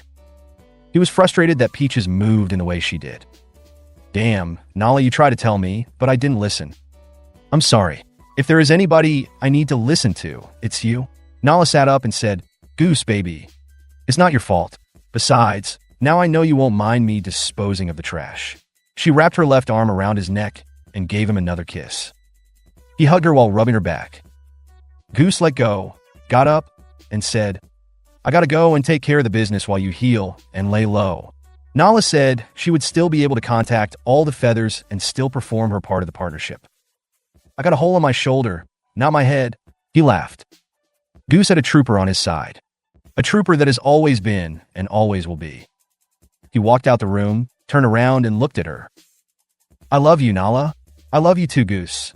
He went into the home office and did some journal work before hitting the streets. Ant stared at the piece of paper that he had jotted all of Peaches' information on. He studied, thought, and plotted how to start his approach. He finally had his words together and dialed her number. What? A male voice answered. Put Peaches on the phone, Ant said in return. Who is this? The goon replied. Tell her it's opportunity calling. After the shootout with Nala, Peaches wanted to screen all calls. She knew Nala wasn't dead, so anybody could know about the hit, especially the police. She ain't taking calls right now. If she feels like it, she'll call you back. The man hung up. Aunt, knowing the game, waited 4 hours and sent a text, "This is Aunt, baby. I got virgin territory that needs to get its cherry popped. If you feel like fucking with it, call me back." Within 10 minutes, Aunt's phone rang. The same man's voice from earlier that day said, "Peaches wants to talk to you." "Well, put her on the phone," Aunt replied. "If this is Aunt, I'm in," Peaches said with glee. The pimp game had his name all over it.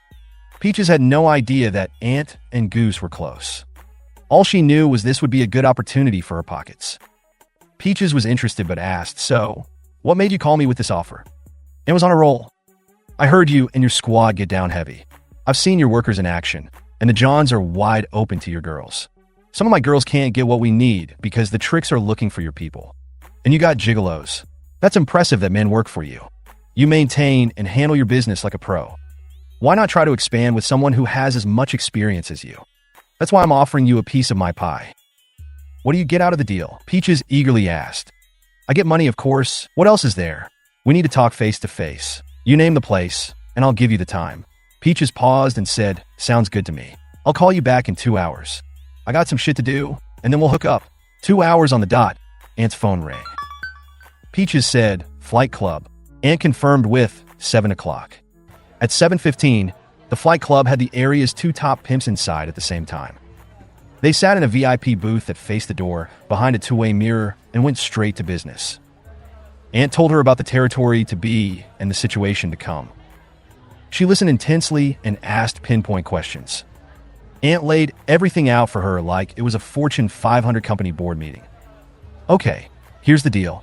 You can have, run, and totally control Brownstown, the whole south side of Taylor. You take 5 of my employees and use as many of yours as you want. I pay off law enforcement, and we'll have contact points of interest set up the day you start.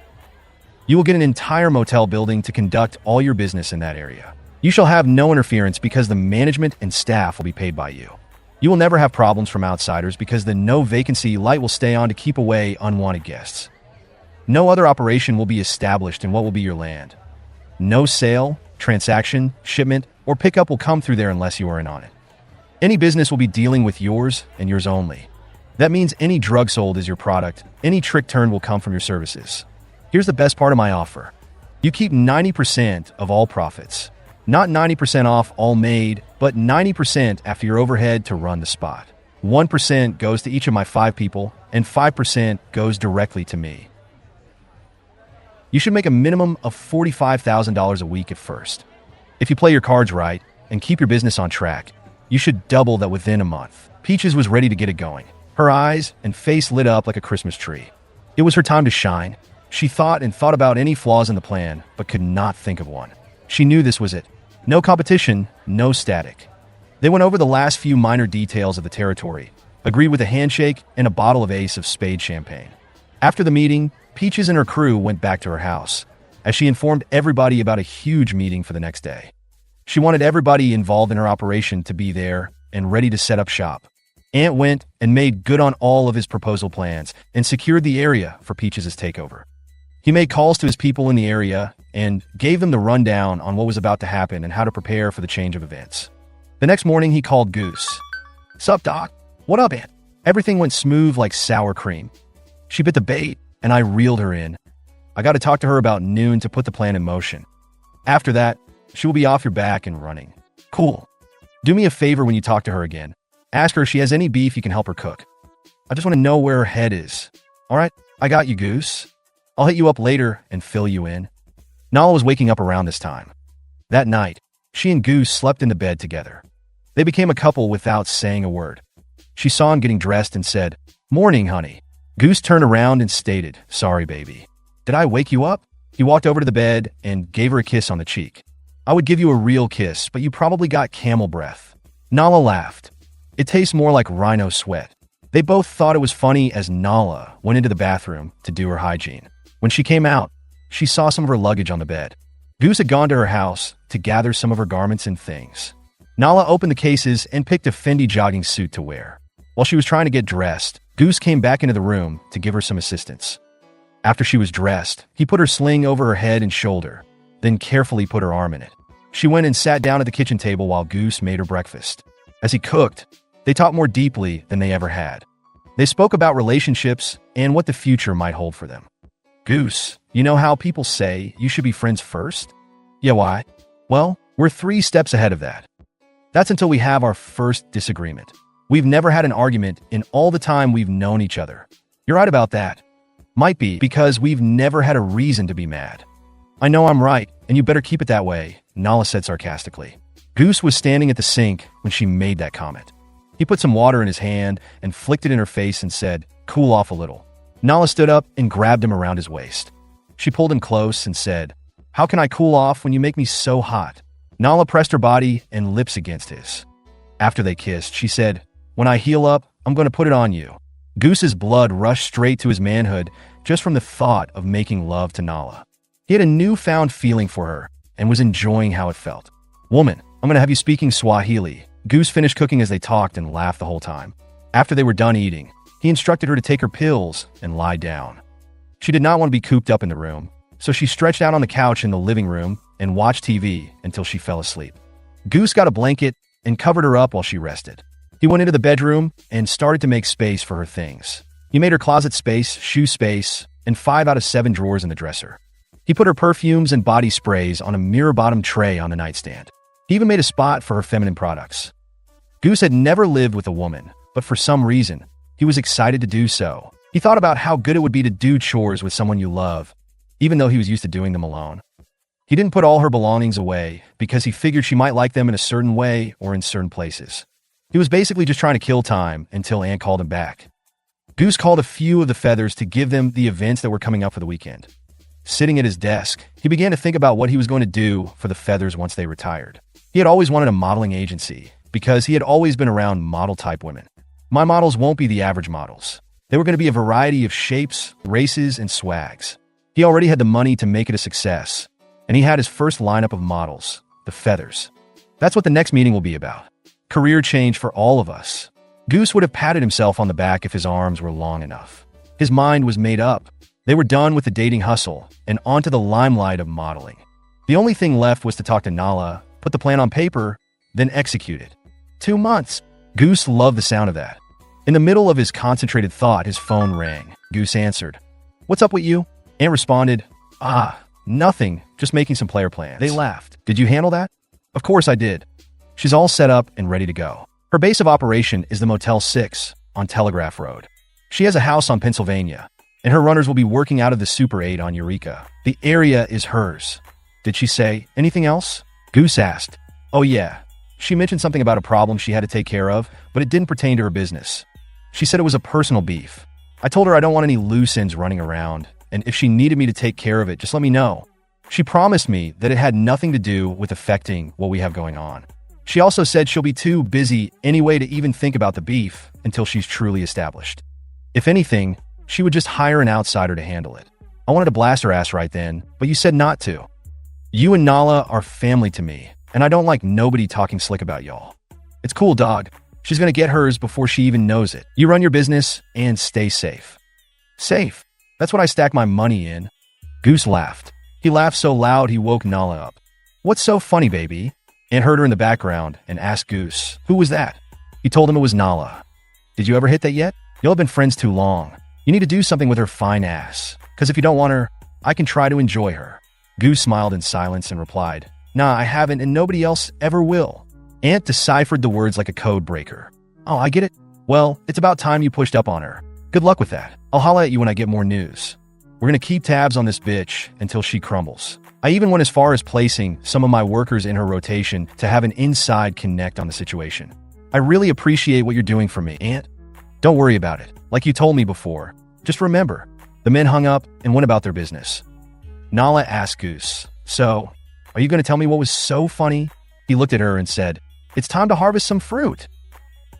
Peaches gave her crew instructions. Where to be, what to do, and how to do it. From the looks of it, everything was going to be very profitable and easy sailing.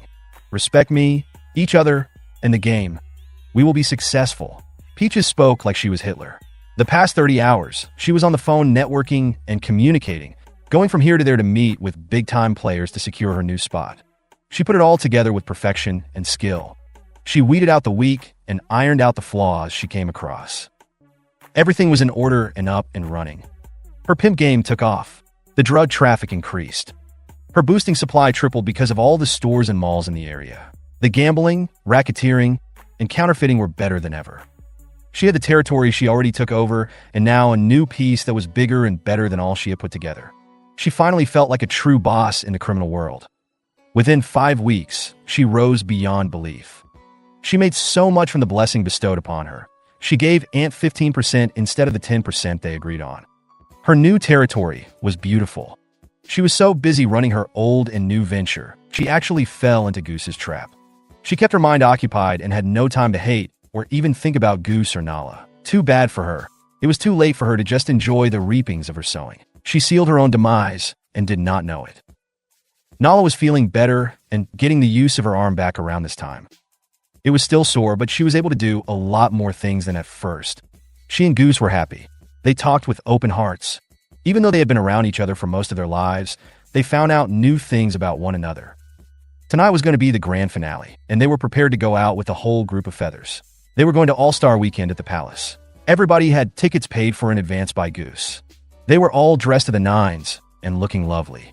Goose told them that this would be their last outing. Their days as daters were over. He told them to tell all potential clients that they were in the modeling business. They pulled up in front of the palace in 4 stretch Benz limos. 7 women each in 3 of the limos, and Goose and Nala in the other. Back to back, the limos stopped. The drivers all got out and opened the back doors. When they emerged from the limos, people started to take pictures of them like they were all stars themselves. The group stood out like they were out of place. Goose and Nala wore solid black from head to toe. The feathers wore white-based outfits with black trimming. They made their way through the palace with a flock of security surrounding them. They were escorted to the penthouse skybox to mingle with the VIPs. The feathers, once again, did it big like they always did. All eyes were on them. They were the centerpiece of attention and conversation. After the game got going and halftime rolled around, the squad was then walked down to their second-row half-court seats. It was a parade of beautiful women led by Goose. They took their seats just in time for the second half of the game. The whole time they were taking their seats, the TV camera stayed focused on them as if they were the halftime show. Numerous times during the game, they were shown on TV. Peaches, look! Some of her henchmen and goons were watching the game and noticed Goose and Nala in the limelight. What the fuck? Peaches was irate. How the hell did this sucker and these bitches get so much pull? That should be us. I'm the Don Diva now.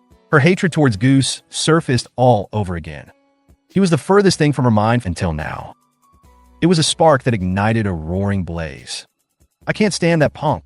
Bria must have been staring too hard at the TV because Peaches changed the channel. When Bria turned around with a "Why did you do that?" look, Peaches smashed the remote over her head, and the batteries went flying across the room. The remote literally disintegrated into fragments. She then grabbed Bria by her hair and shoved her head into the wall. Bria's eyes were wide open, and blood rolled down her forehead. Peaches' head butted her in the nose and broke it. She put her face so close to Bria's that their eyeballs nearly touched and said, "Where's the nest, bitch?" Bria knew exactly what Peaches was referring to. She wanted to know where Goose lived. Bria cried on the inside, but not one tear was released. She had no choice but to betray the only man who took care of her like a father, brother, uncle, and husband. Before Peaches could inflict more pain, Bria gave up the information. Right then and there, Peaches started to make plans for the hit. She made up her mind that tomorrow morning, she and a couple of hired helpers would pay Goose a visit because she knew they would be out all night, and he would be a little more vulnerable at 5 a.m. Her face curled into a twisted grin that resembled the Grinch. Sinister and evil. Tomorrow, I'm putting an end to all this shit. It's time to pluck the bird. The All-Star game was great. The final score was West 125 and East 119. Nala counted down the final seconds and told Goose, "Give me my money." They made a $2,500 bet on the game. Goose looked at her smiling and said, "I ain't paying you." "What?" The stadium was clearing out while the VIPs headed towards the after-party. At the party were a majority of NBA players along with other professional sports figures, models, and famous stars. Even though Goose and the feathers were none of them, they fit in just fine. Besides, it wouldn't be long before they would be. Soon and very soon, They would be CoverGirl, Prada, Victoria's Secret, and all types of models on their own. They rubbed elbows and had drinks with some of the most famous people in the world. Out of the 22 women who were in Goose's entourage, 21 of them got potential clients for their last run. The only woman who did not was Nala. They hung out, drinking and eating with the best of the best. The entertainment moved to the Crown Plaza Hotel ballroom for the rest of the evening. There were bulbs flashing and interviews going on everywhere. You could feel the electricity in the air. Goose and the Feathers went out with a bang for their finale. The way the Feathers mingled was phenomenal. Goose looked like the man. He tried to lay low, but it was impossible because of the beautiful women who surrounded him. He seized the moment to network and get connections for his upcoming modeling agency. He knew the more people on this level he interacted with, the better chance he had of getting plugged into the right avenues to get off the ground. It's not what you know, it's who you know. Nala looked at her man and said, "Do your thing, babe." It wasn't hard for him to blend in because eyes were on him anyway. When he walked past people, they stopped to talk to him. Musicians, actors, athletes, and politicians all took an interest in him. He could not believe the impact he made on these people in such a short time. When the party was over, he had more contact information than he thought. He had so many cards that he asked Nala to put some in her purse. Goose and the Feathers made their way to the lobby for some last-minute words. The limos, along with other cars and chauffeurs, waited at the exit. Pictures were still being taken as everyone walked out. Goose made sure all the Feathers found their way to a limo and told them Nala would call them tomorrow for the victory meeting. The 3 limos drove off with 21 happy women. Goose stood there, watching the cars pulling off with his arm around Nala's shoulders. He asked her, "So, what do you want to do now?" Nala smiled and recited a verse from a Prince song with her own twist. "I don't care where we go. I don't care what we do. I don't care, Goose, baby. Just take me with you." They decided to hang out a little longer and then called it a night. Nala wanted to take a shower and go to bed. Goose wanted the same. They had a fun-filled weekend and were ready to relax. They lay in bed and watched a little TV. Goose was on his back while Nala snuggled up next to him with her head on his shoulder. He rubbed her back as she rubbed his chest. Her hand traveled south to his stomach.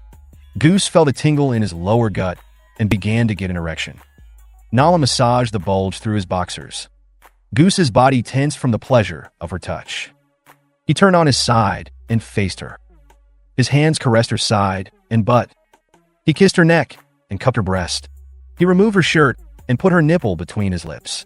As he eased off, she watched as his tongue gently stroked across her hard nipples. Her body rippled with ecstasy. She moaned as he suckled her breast and touched her lower lips through her Victoria's Secret panties. She arched her back as if she was on fire. He ran his tongue down the middle of her chest to her navel and kissed it. Her knees rubbed together to fight the urge to scream. His hands went down both sides of her hips, gripping her panties. He slowly removed her thong and separated her legs. His tongue made it to her hot, wet cavern of sensitivity. He licked around her labia minora and then secured her clit in his mouth. He sucked it like a baby on a bottle. His tongue disappeared deep inside, touching all of her vaginal walls. Nala was in complete bliss. Her eyes rolled back in her head and her toes curled. She grabbed the back of his head and pulled his face tightly into her groove. Nala felt the orgasm building. It felt so good to her that she wanted it to last. She pushed him off of her and spun around. She opened her mouth and took him all the way in. Goose never knew she had head game like that. He laid back and tried to relax, but the thrill of the job was too much for him to handle. He released a low-toned grunt as she dabbled around the tip of his stiff manhood. He couldn't take it anymore. He wanted to penetrate her just as she wanted to be penetrated.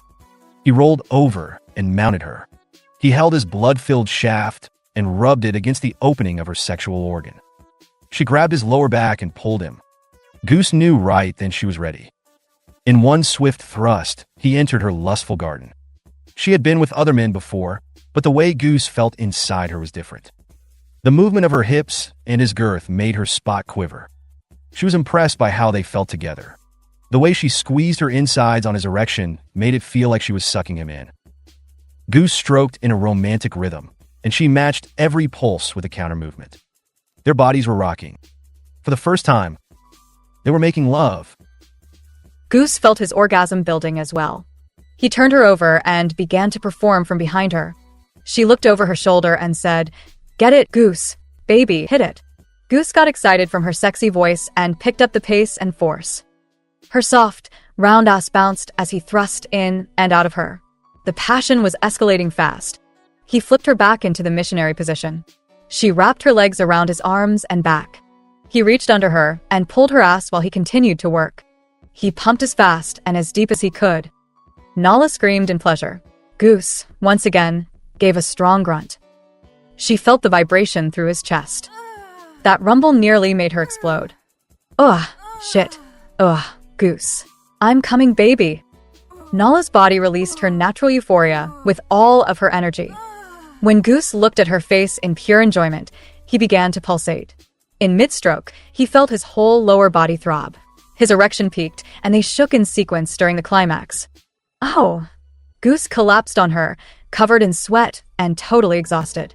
She rubbed his back and kissed him on his neck. They could barely catch their breath. Breathing heavily, she said, Damn, babe, what were you trying to do to me? Goose panted and said, Shit, you ain't ever gonna get rid of me. They both smiled and laughed.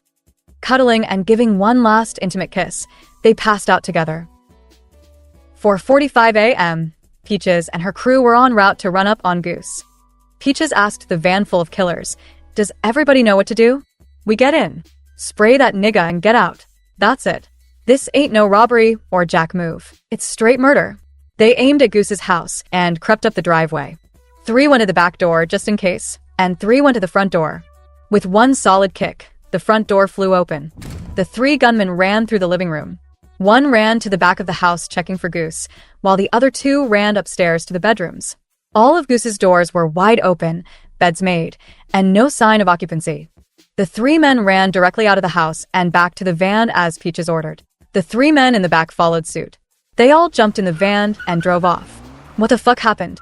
I didn't hear any guns bust. That chump wasn't there. We searched the whole house and found nobody. Peaches was pissed. Where the fuck could he be?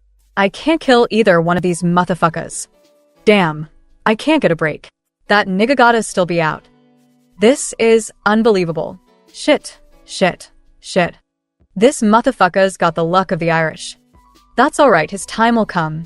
Yeah, it will, but since he wasn't there, we made it look like a robbery anyway. I took some jewelry, a little weed, and some money sitting out.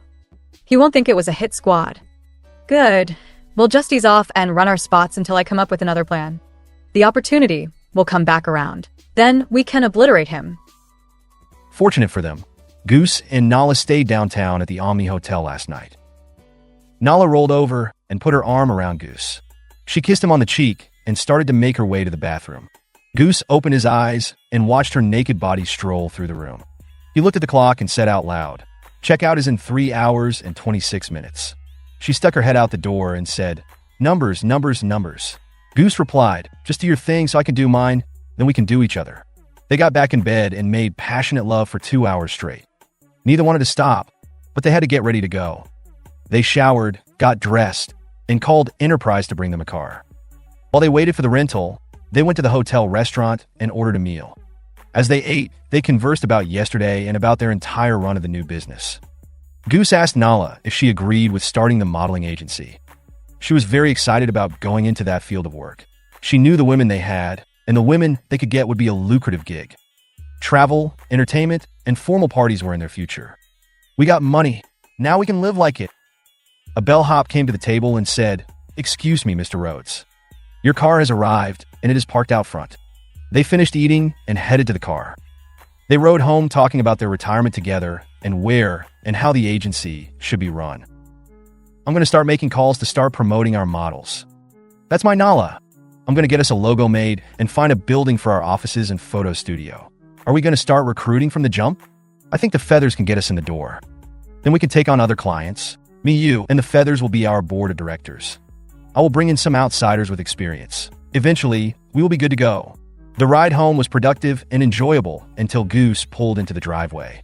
The front door was wide open. Goose and Nala jumped out of the car and left it still running. By the time Goose reached the door, he had his 9mm Glock, and Nala pulled 2 .380s from her purse. Goose stormed into the house with both hands on the heater, with Nala covering the rear. He went left and upstairs as Nala went right into the back. They swept the house like they were trained SWAT agents.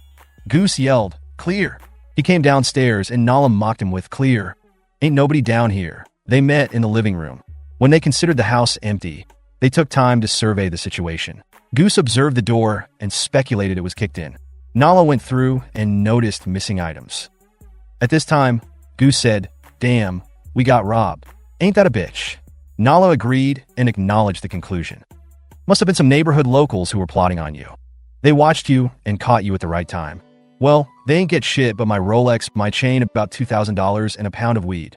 Nala went into the bedroom. "Damn, they took my diamond hoops. I love those earrings." Goose was trying to let it go. He knew he got caught slipping, but his ego got the best of him. He was too comfortable, and this let him know it. He was happy they weren't there, because who knows what would have transpired. He did not call the police. He called home security companies. Cameras, monitors, recorders, alarms, laser sensors, and bars were installed within 24 hours. "Baby, why did you get all this stuff when we're moving in a couple of months?" "I just want us to be safe.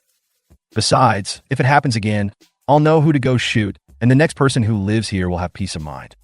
Anyway, I want to ask you, what place can I have a good reception?" Nala looked confused. "Reception?" Goose went to his safe and retrieved a ring box. He tossed her the red velvet case.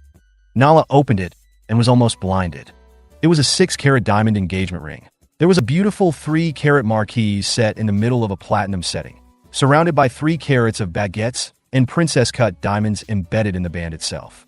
Goose let her look at it and then uttered, "Put it on and give your fiancé a kiss." She put it on and gave her soon-to-be husband a luscious kiss. "Goose, I love you." And the ring. He liked the way she worded that phrase. She said she loved him first, then mentioned the ring. He held her hand, saw how good the ring looked on her finger, and said, "I love you, Nala." She gave him a seductive look and pulled him toward the bedroom. She sexed her fiancé like an overpaid prostitute. She gave it to him until he couldn't get it up anymore. Goose was worn out and fell asleep.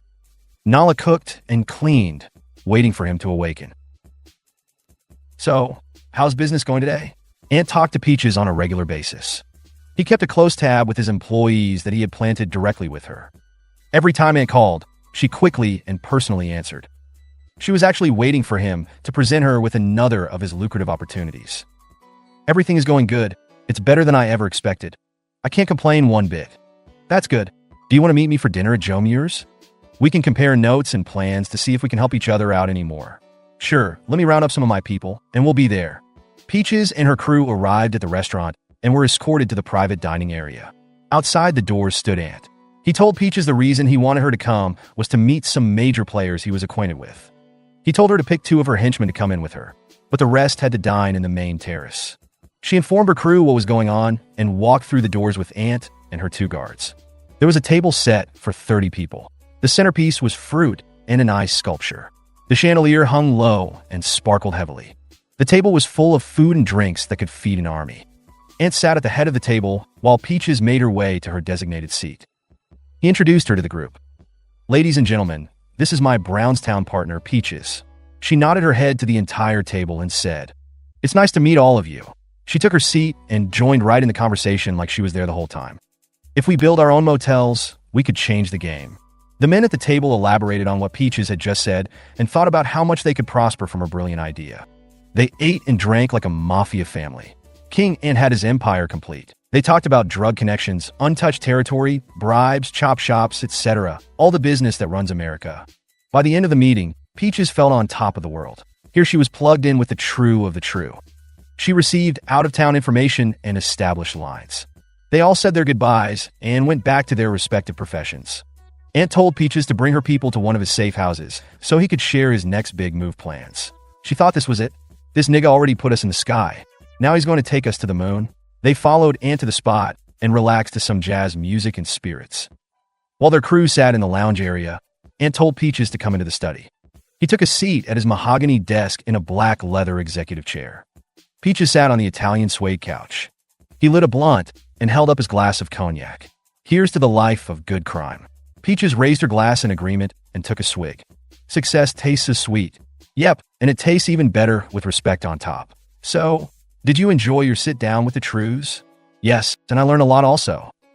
All those money-getting hustlers made me want even more. I gotta make some major moves to keep up with y'all. No, you don't. Just take it as it comes, and you will be there in no time. Just don't get caught up with loose ends. Oh, I got that under control. So, are you saying that you have no more beef? Anne took a stab in the dark with that question to find out what she was still thinking about Goose or her business. She felt comfortable talking to Anne. Why wouldn't she? He gave her some property to run and put his neck on the line for her. Peaches began to talk. Me and a few of my dogs want to take care of that one thing, but it must not have been his time to go. But I've got another plan. How many chances have you taken at resolving the problem? 2. I couldn't get Goose or Nala. Anne was furious on the inside. He wanted to do something right then again. He sucked it all in with a cush and held his composure. Everybody's time will come when it's supposed to. Let's go join the others and enlighten them on the future. Ant grabbed the weed and blunts as they made their way back to the lounge. Ant thought to himself, I will call Goose tomorrow and put him up on game. For now, he had to play Peaches like she could trust him. He had to keep her deceived so she would stay his puppet. After the meeting with the Trews and Anne at the safe house, Peaches was fucked up and tired. As soon as she walked in the house, she saw Bria lying on the couch watching TV. Bitch! Bria jumped up from the loudness of Peaches' voice. Why are you here and not out making my money? Look at my jaw. It's scarred, my nose is swollen, and my eye is black. Nothing has healed yet. Peaches frowned and said, Oh, you're getting smart with me, bitch. I don't give a fuck about your excuses. Is your pussy broke, dumb bitch? Peaches went into a drunken rage.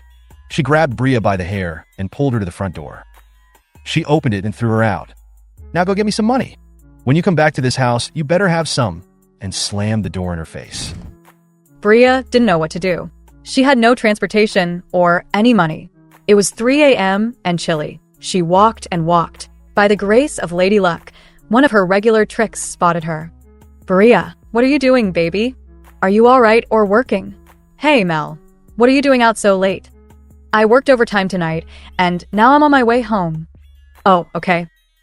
Do you need a ride somewhere? Right now, I have nowhere to go. Would you like to go with me?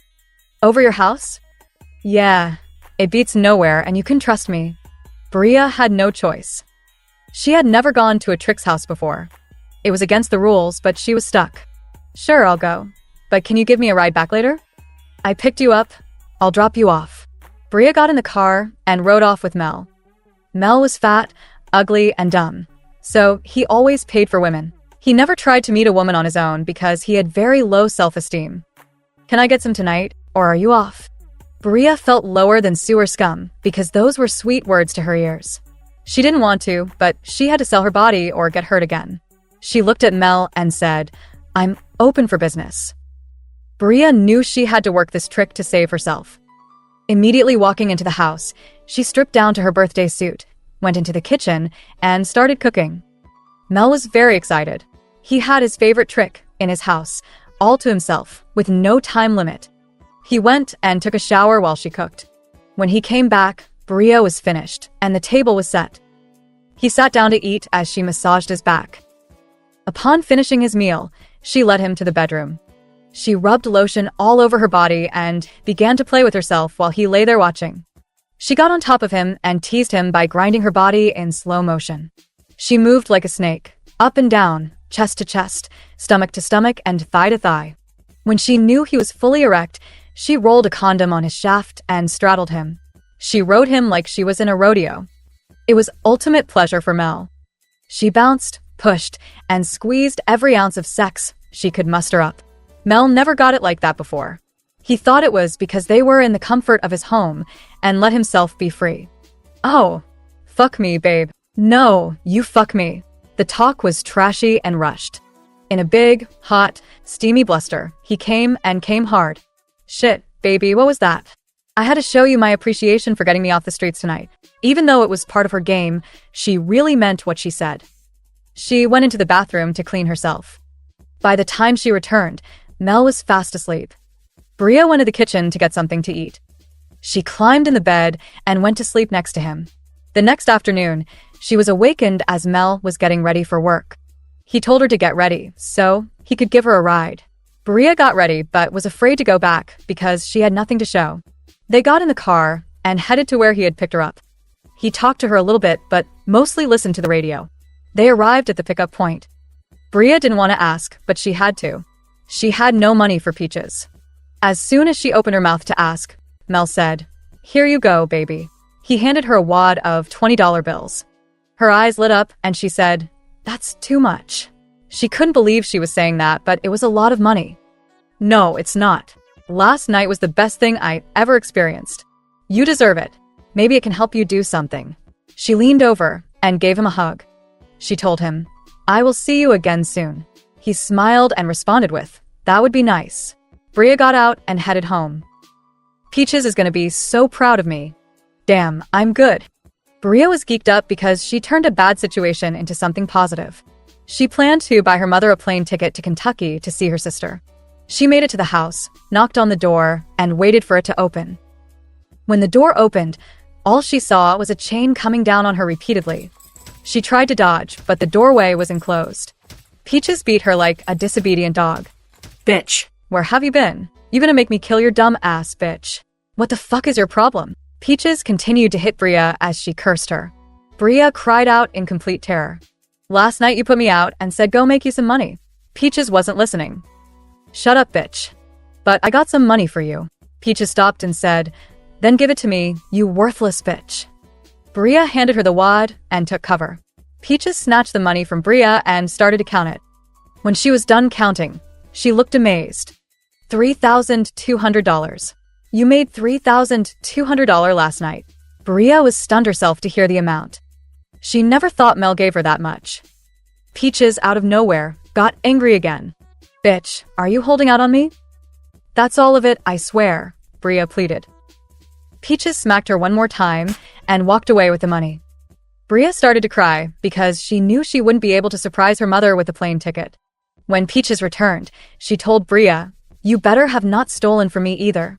Bria had no comment or eye contact at this point. She just sat in the middle of the floor in silence. Peaches told her to get up, take a shower, and get dressed. "It's time to go to work." Ring, ring. Goose answered. "Talk to your boy." "What up, doe, Goose?" Aunt replied. "Just preparing for these last 2 weeks until retirement. That's what's up." "So, did you get a chance to talk to the Wicked Witch?" "Yeah, I invited her to a sit-down with the Trews." "Let me ask you something, Goose. Did anything out of the ordinary happen to you lately?" "Nah, not really." Goose caught himself. "Yeah, somebody broke into my crib Sunday." "That wasn't a robbery. Peaches sent a hit team at you." "What?" Goose had enormous power in his voice. "Yes, dog. She said she tried but couldn't get at you." "Damn, I took the feathers to the All-Star game. Me and Nala stayed out till Monday. When I came home, my front door was kicked in." "Yep, she tried to make you an ancestor. So now are you ready to off this bitch?" "I can get her touched anytime you want. Next week after I have my meeting with the feathers and close the dating business, we're gonna holla at her. I'm gonna let Nala off the chain so she can quench her thirst." Peaches brought it on herself. "Now that's what I'm talking about. So, you and Nala stayed out all night? Together? Did you hit that? Nigga, you silly. You went from death to sex. What's up with you? I'm a pimp. It's in my DNA. Sex and death go together in my profession, like cars and gas." Nala met with the feathers. "So, ladies, this is our final rally with client dating. Goose and myself, along with you, had a successful enterprise for years. But like the saying goes, quit while you're ahead, and you will always win. On the other hand, you all are aware of the new plan. We can continue as a team if you're interested." All the feathers knew that the next step would be better if they were a part of it. "So, Nala, what if I want to do something else?" Samantha asked. "Well, Sam, that's up to you. Goose and myself don't own any of you women. You can do whatever your heart desires. It's all up to you. I just know we are giving each and every one of you the opportunity to be an executive at the modeling agency. It might be more work, but there will be more rewards." All the feathers smiled and chattered about their new future. Nala collected the take for the week, counted it, and called Goose. "What's up, baby? How's it going?" "It's good. Just finishing up with the feathers. They took in $63,000 this weekend." "What do you want me to do?" $63,000, Goose repeated. "Okay, just peel off $20,000 for us and divide the $43,000 between them. Put me on speakerphone." Nala told the women to quiet down and listen to Goose speak. Nala pushed the button, and the women fell silent while Goose spoke. "Hey there, ladies. I just wanted to say good job. We had a hell of a run over the years. Is everybody okay today? Yes, they all replied in unison. Cool. I just wanted to tell all of you hello, and that I hope we all can continue to be an organization together. Nala and I will get in contact with you in a month with the paperwork. If you want to, the doors are open to you before the public. If you have any questions or problems before I get back to you, don't hesitate to call us at any time. Of course, you can always call just to say hello. The feathers laughed and said, "We will." Nala took Goose off speakerphone and said, "All right, babe. I'm about to wrap this meeting up now and head home. On your way here, can you stop by the cleaners and pick up my clothes?" Yeah. We're at Mongolian barbecue, and I got to go to Fairlane to find some brown boots. I can hit the cleaners on my way back. Thanks, honey. I will be here looking over these papers and contracts. Call me when you're on your way. I gotta get this woman out of the house before you get here. Nala snickered and said, "Now that's a lie. 'Cause you know I will shoot you and the bitch." Goose laughed and kissed her through the phone. They both said, "I love you," and hung up. By this time, the feathers had gathered their things and were ready to exit the restaurant. Nala paid the bill and left a tip. She proceeded to run her errands and went to Fairlane Mall as planned. She parked in the valet. He handed her the ticket and looked her up and down like he knew her. While parking her truck, he concentrated on why she looked so familiar and where he had seen her before. He found a parking spot for her truck and put her keys in the booth. Nala walked through the mall, window shopping for exactly what she wanted. She went to Macy's, Baker's, and the Coach store. Trying to make up her mind from which store to purchase from, she decided to pick up some things for Goose. She bought him some boxers, t-shirts, socks, jeans, and some Jordans. She then made up her mind and went back to Macy's and bought the boots she wanted, along with 2 outfits. With her arms full of bags, she made her way to valet. She gave the valet attendant her ticket and waited. He went to the booth to retrieve her keys. He kept looking back at her with great interest, trying to remember where he knew her from. He walked through the parking lot thinking. It was one of those things that was on the tip of your tongue. He just couldn't put his finger on it. By the time he reached her truck, it hit him like a ton of bricks. Nala. He immediately pulled out his phone and dialed. "What's up, Rocco? Let me speak to Peaches." Rocco was one of Peaches' chauffeurs. He was the driver the night they rode on Nala. "Yeah, Rocco," she said nonchalantly. "Peaches, you will never guess whose truck I'm valeting. Cut to the chase and come out with it. I'm in Nala's truck right now." Peaches' voice cracked in excitement when she said, "Keep a tail on her." Rocco got out of the truck and went back to the booth. "Sorry, ma'am. I had the wrong keys." Nala looked at him and smiled. "That's okay. You have a lot of keys to keep track of." Rocco nodded, went over to his co-employee, and asked, "Can you go get her truck for me? I got an emergency that came up." "I got to go." Rocco went into the booth, punched out, and ran to his car, where he waited for Nala to pull off. The valet attendant circled around and brought Nala her truck. "Where's the other guy?" "He had to go, and asked me to bring your vehicle to you, ma'am." "Oh, well, I guess you get the tip." Nala handed the man a $50 bill and got in her truck. The valet attendant loaded her bags in the back seat and thanked her for the blessing. She made her way through the lot onto Michigan Avenue.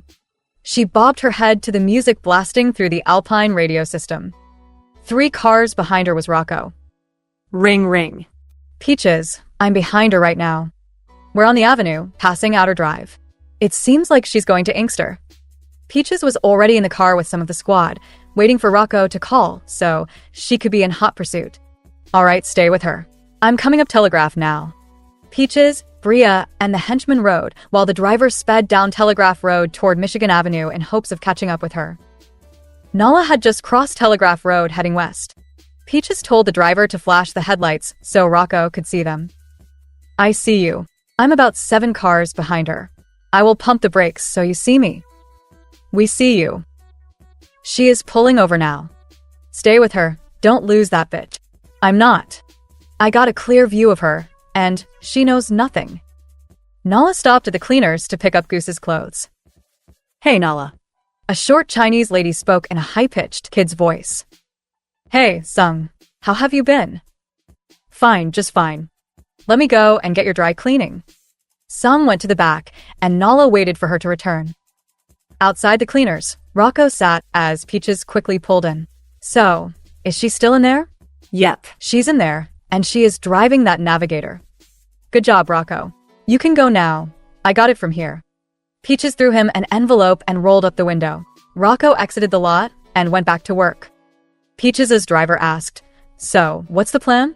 "We're just gonna follow her until we get a chance to get her." Bria sat in the back seat with her hands between her knees. She rocked back and forth because she was nervous about what was going to happen to Nala.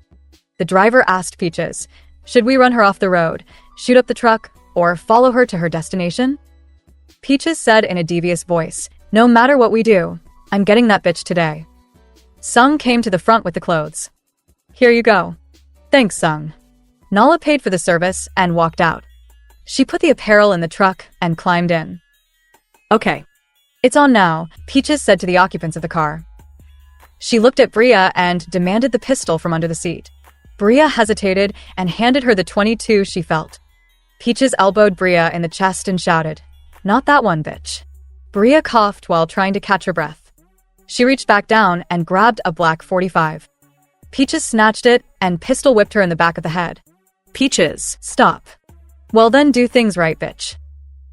Nala proceeded on her route on Michigan Avenue, unaware the Grim Reaper was directly behind her, 2 cars away. "So, what do you want to do, Peaches?" "Just follow her until I get a feel on where she's going. She's got to be going home sooner or later. Let's tail her until she does." Peaches agreed and told everybody to hold off until Nala was done in the streets and at home. Nala made one more stop at the corner store to get a bottle of wine and a pack of blunt wraps. She pulled out her phone and called Goose. "Hey, baby, I'm at Mike's Liquor. Do you need anything? 'Cause I'm heading home. Get me some brew and some Doritos." "Okay, I will be there in 13 minutes. Goose laughed. "So, you trying to be funny?" "No, babe. Don't you remember? Numbers make the world go round. I will see you soon." Nala gathered up her supplies and left the store. Peaches and her crew sat in the back of the parking lot next to the dumpster, incognito. Nala got in her truck and pulled off, with Peaches right behind her. "Give her some breathing room. Don't get so close." "I got you, boss. She won't know we're on her ass." Nala got into the left-hand turn lane on Inkster Road to head up Glenwood. Peaches shouted out, "She's going over Goose's house. Drive past her and go up Hazelwood. We will greet them as she gets settled in."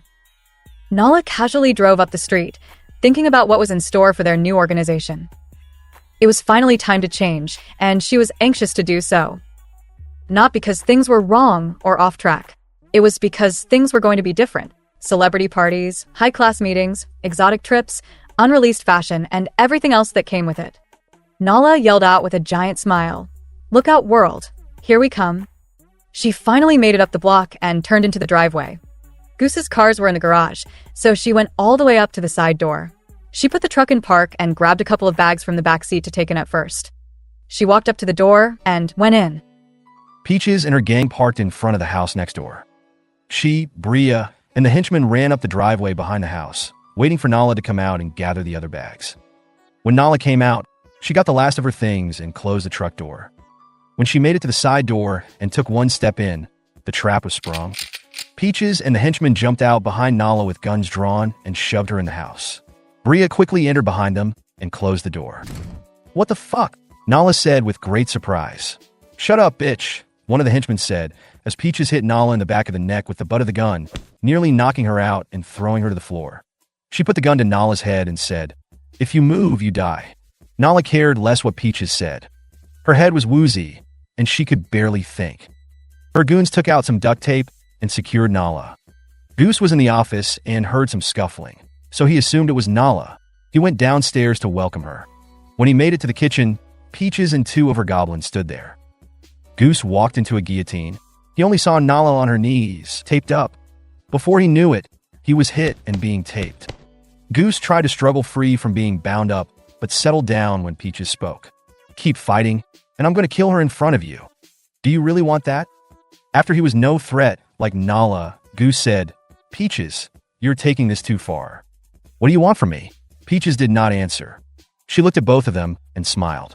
She then told the henchman to go back to the spot and handle the business. "What about you and Bria? How are y'all getting back?" "We will be all right. After I handle this, I will take one of their cars and meet you back in Brownstown. But before you go, sweep the house for goods." The henchmen ransacked Goose's house.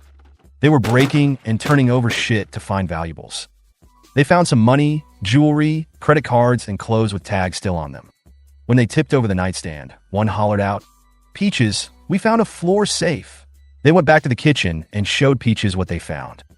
"You need to call Fingers. There's got to be something in that safe." "All right, I will do that. You'll go ahead and get out of here. Me and Bria will catch up with you later." The henchmen walked past Goose and Nala. They stopped in front of Bria, and one of them said, "Don't look so shocked. Remember, you chose us over them." "Huh, huh, huh," and walked out the door. Now it was just Nala, Goose, Peaches, and Bria in the house. There was a dead silence for a minute until Peaches said, "Out of all my life, I never hated someone the way I hate you." Peaches talked to Goose as if he was a cancer. "As far as this bitch Nala goes, she ain't even worth the bullet I'm about to put in her head." Nala, even being bound and with duct tape over her mouth, still tried to get at Peaches. She tried to yell through the tape. "What was that? What did you say?" Peaches laughed in amusement and snatched the tape off Nala's mouth and then hit her in it. She turned to Bria, who was standing behind her in disbelief. "These are the two suckers that you worked with? Look at them now. They ain't shit. Do you see how soft and stupid they are? Thanks to you, I can finally get rid of these flies." Bria tried to speak up on Goose and Nala's behalf. "Peaches, you don't have to do this. They've done nothing wrong too." Whack! Peaches hit Bria on the top of the head with the gun. Bria went down immediately. The gash on her head showed through her hair. Blood ran down her face like it was poured on her. Her vision became blurry, and she had little balance. She was fading out of consciousness but tried hard not to pass out. Peaches aimed the gun back at Goose and Nala. "Look me in my eyes. I want y'all to see the face of this gangsta bitch. This will be your last vision. A vision of me." She reached in her jacket pocket and pulled out her phone. She dialed a number and waited for an answer. "Yeah," the male voice answered. "What's up? I know a nigga with a safe full of money, and I need you to open it for me." "I can open it, but what's in it for me?" "I will give you $20,000. Nah, I want 35% of what's in it." "Damn, nigga. What if it's less than $20,000? Then that's just a gamble I have to take to open the safe." "So, when and where?" "I will get back to you with the info. I just wanted to make sure you could still do your thing." "Yeah, I still get down with my crown," the safe cracker raged. The whole time she was on the phone, her eyes never left Nala and Goose. She had bagged her prize and was ready to cash it in. "Goose, all you had to do was cooperate with me and give me 3 or 4 more of your so-called feathers. Ain't none of them scared of you anyway. Look how Bria paid you back for all you did for her. She told me all about you. Nala, the organization, the money, everything I needed to know to ruin you. Thanks to her betrayal and the fear she has of me, I can kill you and run this pimp game like it's supposed to be done." Goose had fire in his eyes. If he had just listened to Nala and Ant, the shit with Peaches would not have gone this far. For the first time in his life, Goose fell off his square. He always had every situation under control. His thoughts raced at light speed, trying to cope with his feeling of guilt. Nala had been in jeopardy when all of this could have been avoided. They were so close to being done that he lost focus and got caught slipping. "I'm so sorry, Nala. Don't be Goose. If I gotta go, at least I'm going with you." Goose had a flashback and a pit bull mug on his face. Right then and there, if he had a chance, he would cut that block of ice out of Peach's chest. He wanted her dead, but it was too late. She had the upper hand, and Goose was out of cards. "So, which one of you want to die first?" "Eeny, meeny, miny, mo." The gun stopped right in Nala's face. Peaches looked at Goose and said, "You can tell this bitch goodbye." Nala made it her purpose to make direct eye contact with Peaches. Goose yelled out, "Fuck you, Peaches. May your soul be devoured by the dragons of hell, and your dying moment be agonizing and horrible." Peaches smiled and said, "Well, I guess I will see you on the other side another day." Goose turned away and tightly closed his eyes. He did not want to see Nala's head explode. Peaches' finger began to apply pressure to the trigger. All Goose heard was the loud bang of a pistol, and a body hit the floor. His heart dropped into the pit of his stomach. He felt worse than he ever did in life and was going to die with that as his last thought. He waited for Peaches to finish her devilish plan, but wanted to see her face.